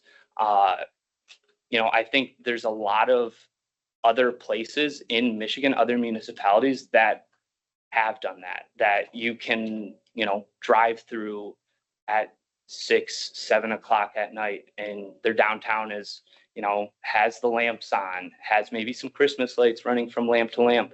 But that's because there's a blend of business and housing close that encourages, you know, walkability. I don't know if that's a word. Sorry, guys. But that encourages walkability and the public actually using the public spaces that the city provides. And I'd probably approach, you know, a briefing by pointing at, you know, municipalities, you know, similar size to Lansing that have enacted, you know, explicit policies intended to boost, you know, whether that be residential housing stock, whether that be commercial businesses, and have seen results. You know, I don't know off the top of my head, but a couple of them are like South Bend, Indiana. I know, obviously because of Mayor Pete, but has grown, and it's not just Lansing that have kind of been stuck a little bit. So there's ample solutions. It's just about finding them. Well, thank you for answering all of our questions today. Do you have any questions for us? What, in your guys' mind, does a legislative analyst do to go above and beyond the job description? Oh, that's interesting. We've spoken a few times today about the fact that this position is fairly new. We have had one person who has filled this role for us, and they were with us for a brief amount of time. So I think our expectations, any council member may have, would be based off of this most recent experience we've had. So there is a lot of room to really, for whomever is selected for this role, to grow out this role and really make of it, you know, sort of what they see, and try to right size that in terms of what is produced, their work with various council members, and how they go about, you know, their typical reporting. I think that you would find, if you were selected as a candidate, that as you engage with council members, we're more than willing to tell you what we appreciate and what we don't appreciate. So I think that that would be very telling. Yeah. Within those first few conversations you have. Else, I think we've answered this question along the same lines. Like personalities that we're looking for, two people that are self-motivated and obviously can keep confidences and really can work independently and are curious about the city and the role to kind of anticipate. And obviously, like just to piggyback off that, obviously we all have day jobs, so we're not here very often. So to find somebody that's motivated and willing to do research on their own, and like you said, like how you began the meeting about having weekly like legislative updates at the end of the week. So that's what our initial legislative analyst did. So there's that type of work for sure. I think the only thing I'd add, because they did a great job, is when we talk about like self-initiation, our last analyst who, first person in the position, trying to make something of it, really appreciated a couple things that they did out of the gate. One, they met with every council member. Got it. And just to learn about, what makes respective council members tick, what, in terms of when we talk about diversity with constituencies, what are the most pressing concerns, for constituencies. And then what was interesting is they wouldn't just report to the collective when we talk about weekly legislative reports, that type of thing. But this guy he'd pick up the phone. Hey, Adam, I just want to let you know, I remember when we met. I remember this thing's important to you. I remember this. And here's something that's coming down from the state you might want to track. And here's something you might want to think about working on in the future. And to me, there was some sincerity in wanting to actually support us in our respective roles. Yeah. So I'm really looking for that as well. For sure. For sure. I agree with that 100% for sure. Luke is a very sincere. I went to school with him. Can say nothing but great things about him as well. Great name too, right? Yeah. Great name. Great name. It would be very hard to miss your name. So. Any other questions for us?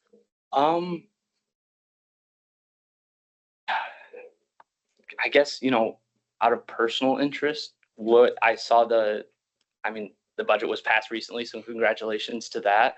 Do you guys have any cool things that you guys are working on soon and personally maybe that in the city? Well, we're housing priorities. opening up a whole historic pool on Wednesday if anyone wants to come jump in with me at noon. Well, that's something. Yeah.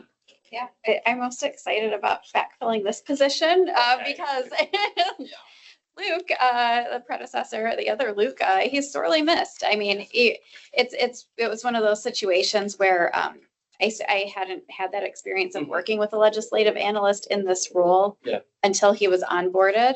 And then once he left for a different employment, I felt that, right? Like I miss having for a lot of the reasons that were stated, but also, to Adam's point, that sincerity, just that outreach, taking that extra step to pick up the phone and say, hey, Trini, or hey, Adam, I was following up on this thing for you. I sent you an email about an hour ago. Just wanted to make sure you got it. I mean, even those small things, that was great to help me stay on track. I'll speak for myself and really just better understand what type of research he was conducting, that he was, tracking something that I had asked him about 2.5 weeks prior. And here he is with some new information. That was great. So I'm excited to have this role filled. Yes. I guess one other question would be related to maybe stakeholder engagement. If you guys had could speak about how or what led to, stakeholder engagement for the previous analyst on, an ordinance that would affect business or otherwise. When we would do things or post things, or folks, I know Luke would meet with other people in the city, department heads, staff. I'm not sure how much of that outreach extended beyond City Hall. That's not good, bad, or neutral. That's just, I don't know for sure. Would attend some of the governance meetings for some of our affiliated organizations. But as Councilmember Palomino said, it's really still in its infancy as what the position could be. So it's really kind of under development yet. Yeah, and I think if we're looking at it in those terms, I know that he had regularly scheduled meetings with our city attorney's office, right? Just to sort of talk about the research he was conducting and then understand more from that legal point of view. You know, how that could all be incorporated. So yeah, I mean, I think that was probably the largest point of engagement he had. But I also think that he would think about those things and say, well, maybe I'll stay for the first half hour of the council meeting or for a committee of the whole, right? Just to check it out, just to get a feel for what we do once we're in the meetings. Or maybe he would go back and watch that previous meeting and pick up on things there. So I think that he really built out some of those expectations for himself. Got it. I think that's the important piece is, you know, when you look at the city of Lansing, who is the most important stakeholder? Obviously, that's the citizens of the city. Yeah. And so I did appreciate he attended these meetings, he attended council meetings, he did listen to public comment, read emails that would come into the body. But I certainly would discourage the next legislative analyst, I mean, even getting out there into, you know, different neighborhood meetings and group meetings and things of that nature, to really meet people where they're at and hear from them as well. But yeah, so I think there's a lot of opportunity there, but I think that's the most important piece. Yeah, and I would say that Luke, he attended our development and planning committees regularly and provided feedback afterwards. So I guess it's open to what you want to make of it. And I would encourage you to take every avenue as possible. Anything else for us? Covered my bases. Okay, well, thank you. We have some information on next steps for you. You have your sample works. I do. Okay, we'll take those. And if you have any questions before the time that I reach back out to you, I'll let you know either way. But if you have questions beforehand, reach out to me and I'll get back as quickly as I can. Thank you. Thank you, guys. I will walk you back up. Amazing. Thank you. Thank you. Thank you. And if we could take just a Yeah, whatever. minute break while Sherry is walking our kids out. Sounds good. We are back from break, unmuted. We have conducted 6 interviews throughout the day today for the legislative analyst position. The committee members want to start off with either your opinion on the candidates we've spoken with. Is there a desire to start out with those that we would not move forward? I guess I'll start, if you don't mind. I Go just, ahead. the only 2 that stood out to me that I wasn't comfortable moving forward with was Anthony Jenkins and Jake. Felt like they weren't as prepared as the other ones and maybe not as much as experience.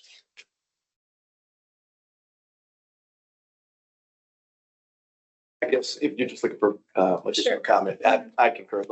They were the very nice guys. Certainly appreciate their desire for, you know, come on board and support council. I just don't think the experience was there. So those were my 2 lowest scoring applicants. Jenkins and Bartman. Correct. And I agree.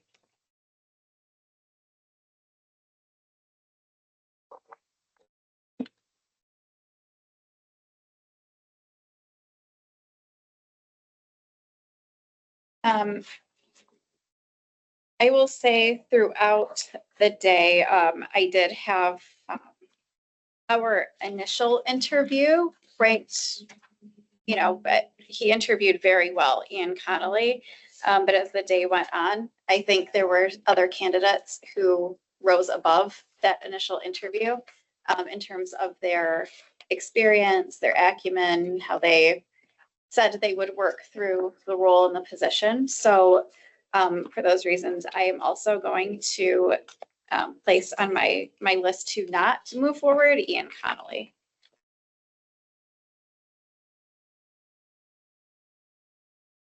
Comfortable with that. I thought the same thing. I thought for an initial interview, I thought he did a really good job. I think we then had successive interviews with people that weren't quite as experienced. So I was getting a little bit more confident in moving him forward. And then we, frankly, I'll just be honest, I was really impressed with Carl. And it was at that point, Devin kind of landed right in the middle of the pack for me. It was at that point that I started to think that if one of those two, for me, would seem to be the better fit, based on experience, based on just, I think, personality, ability to maybe work and support what is kind of dynamic here on council, respective members. So that's my top two for whatever it's worth. Those are my top. Confuse things. I did have those three, like they were neck and neck, all of them. And I think that they had really similar qualities. They all had a little bit of a different style from one another. But they came with some very good experience, very thorough responses. When they talked about tracking work or how they would follow something through, they were able to give step-by-step examples for a lot of their answers. So fresh off of our most recent interview, that's where I was. I mean, those were my top three, and it's very, very close. Who was your third? I'm sorry. I had Devin, Latrell, and Luke. And I would just say that Devin and Latrell stood out the most to me. Luke was in the middle of the pack for me. But yeah, I'm comfortable moving forward with either of those three.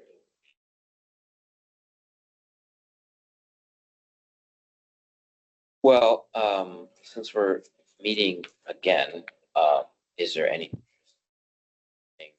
two or three of these folks know that there is a second interview? Well, Director O'Leary, you looked like you may have comment. We need to figure out if the 7 that we have require a first interview, or if if they rank above. I think Greg and I discussed number 5, since you originally wanted to interview 5.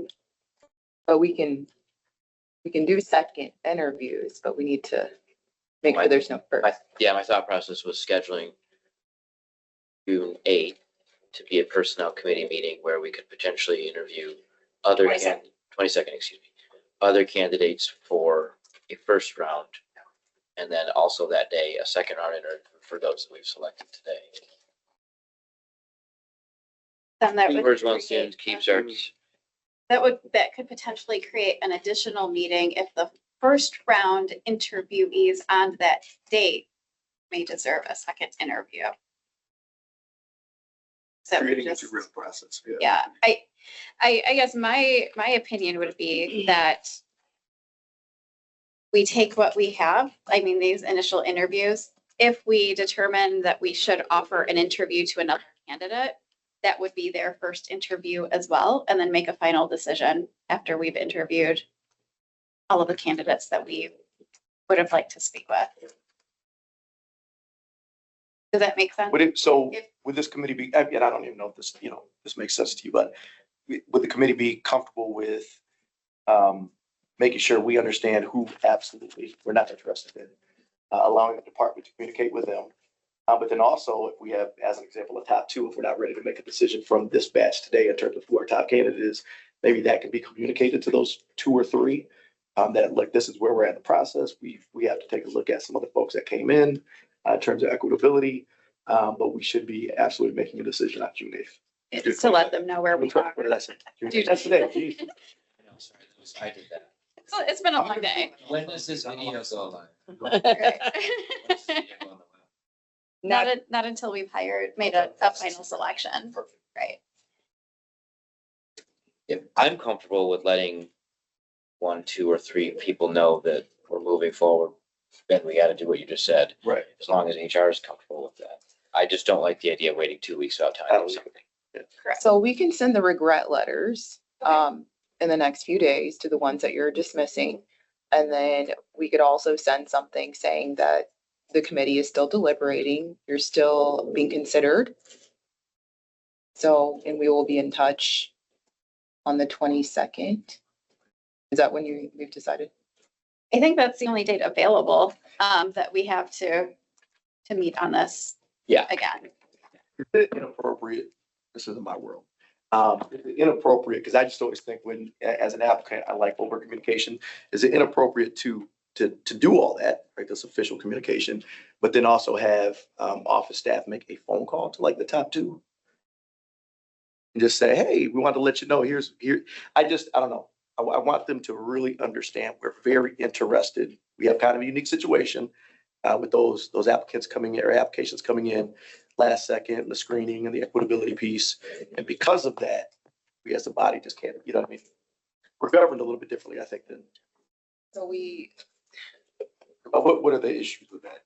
So sometimes, I mean, a lot of times we don't want to make promises that, or say something a little bit that gets somebody's hopes up and then later on, false hope. Right. But I think a good alternative is to let us reach out to them saying, you're still being considered. That's fair. Very impressed. We're very impressed with your presentation, and that way it comes from HR and not from you, and it'll be a documented conversation. So that way later on, and this probably will never happen, but if somebody comes back and says, well, Adam told me such and such, Right. okay, and we weren't privy to the conversation.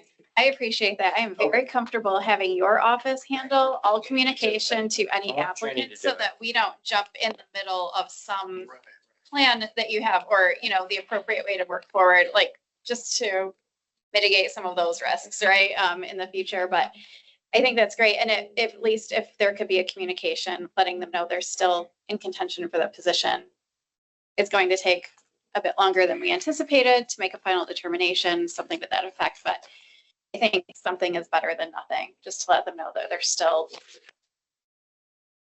going back to those that we are going to keep at the top of mind.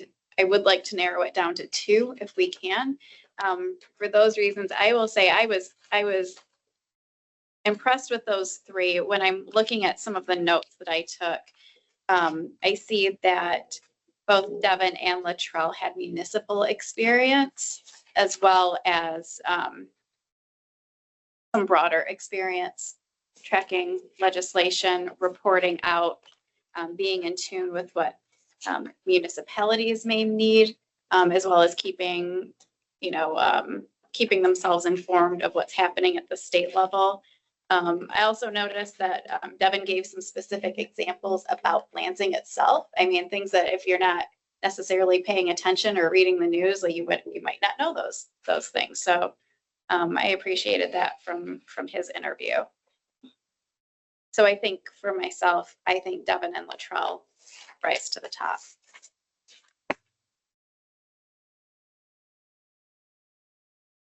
And I feel like I'm hearing like. That's kind of where I was at originally. I did like Luke as well. Devin stood out the most to me because he mentioned to a lot of different relationships he's had with House members, Senate members. And I think relationships matter, when you're trying to get information. And that's not all that obviously matters. He gave very thorough answers to our questions. I think he took the most time out of everybody answering. I don't think it was a bunch of empty words. Yeah. But I'm not uncomfortable moving those 2 forward. Like I said, for me, it was Luke and Latrell. And with Luke, it was more of like it was almost a feel thing. Again, personality, right. Maybe somebody that I could actually see in this position long term. Latrell is, I think he's coming in from California. I don't know how committed he is to this area, and so that's why, that's the only reason he didn't get a perfect 35 out of 35, because in terms of overall fit for city council, I put it 4 because of that. And then I got some of that same thing from Devin, but both of them were incredible. I wouldn't be uncomfortable with those 2. Well, I mean, let's hear about Luke. I mean, it's not that I wasn't interested, but I'm a little biased. Luke has worked for me. His work product is excellent. I think his attention to detail is above board. He doesn't work directly for me. I was a client of Acuitas when he worked at Acuitas. And when I heard he was interested, I was very excited about that. I thought he'd be a good fit, as you said, from a long-term perspective in the role, that's why I think, yeah, I think Devin and Latrell and Luke are the top three out of this group for sure. I think I just have a little bit of bias knowing his work product. I think it didn't shine through in his interview. But I think that's also a testament to the fact that you have seen his work and you know in more depth than even than just what we've received as a work sample, what he's capable of and what he can produce. And just to kind of piggyback off of both of you guys, Latrell obviously being from San Diego, that was a concern. Same with Ian being from Washington. Devin seems like a pretty young, motivated guy. I don't know how long he would last here, but I'm comfortable with any of those guys. So, Did we know if Latrell moved back to Michigan? Because he went to Albion. He went to Albion, yeah. Mhm. Yeah, he's from here. It doesn't say what his current address is on his application. Does it say it on his resume? That's They have one. showed that he worked. It is not on his resume. We can have an employment somewhere here. His most recent relevant experience is listed in San Diego. And that was through May 2025. I'm not sure what he's been. Just traveling abroad. Okay. And I appreciate it about Ian. I don't know if you remember at the tail end, he addressed the fact that he was in Washington, the connection to the Lansing area, the reason he wanted to move here. And I was hoping Latrell would do that. Right. And he just never did. And I think it was necessarily appropriate to ask him that. After hearing Peter's explanation, because I do trust and respect his assessment, particularly from that, that capacity. That stuff says for me, not to, like, in my opinion, on Latrell and Luke.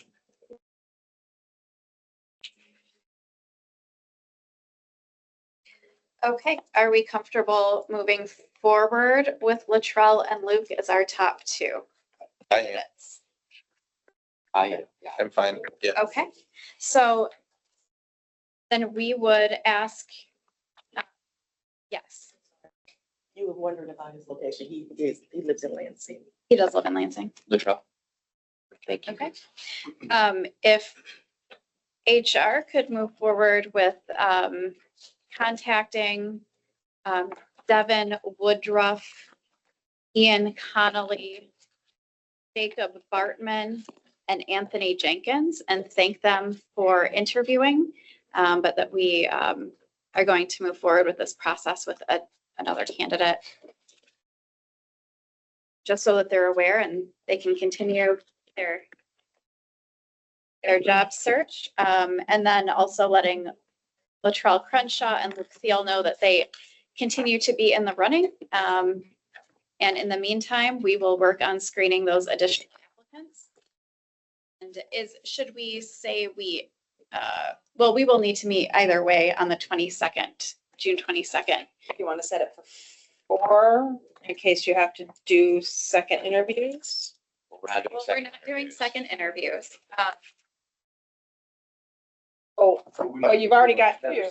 You've got it down to 2. Right. So if the 7 don't make the criteria today, now you've got to have a meeting to decide on, but you're still not doing second interviews. But we've decided we're not doing second Okay. interviews. I think the time does give us, obviously we want to reflect and then also look at the work product.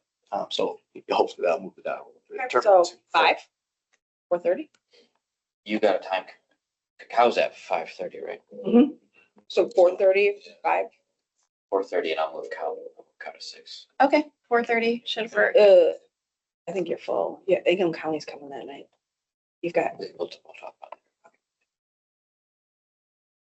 Okay, June 22nd at 4:30 PM is the plan for our next personnel committee meeting. We can start with either of us. I'll do my best to get here by 4:30. Okay. So hold on to your Yeah, the 2. scoring sheets and pass the rest down. Sure.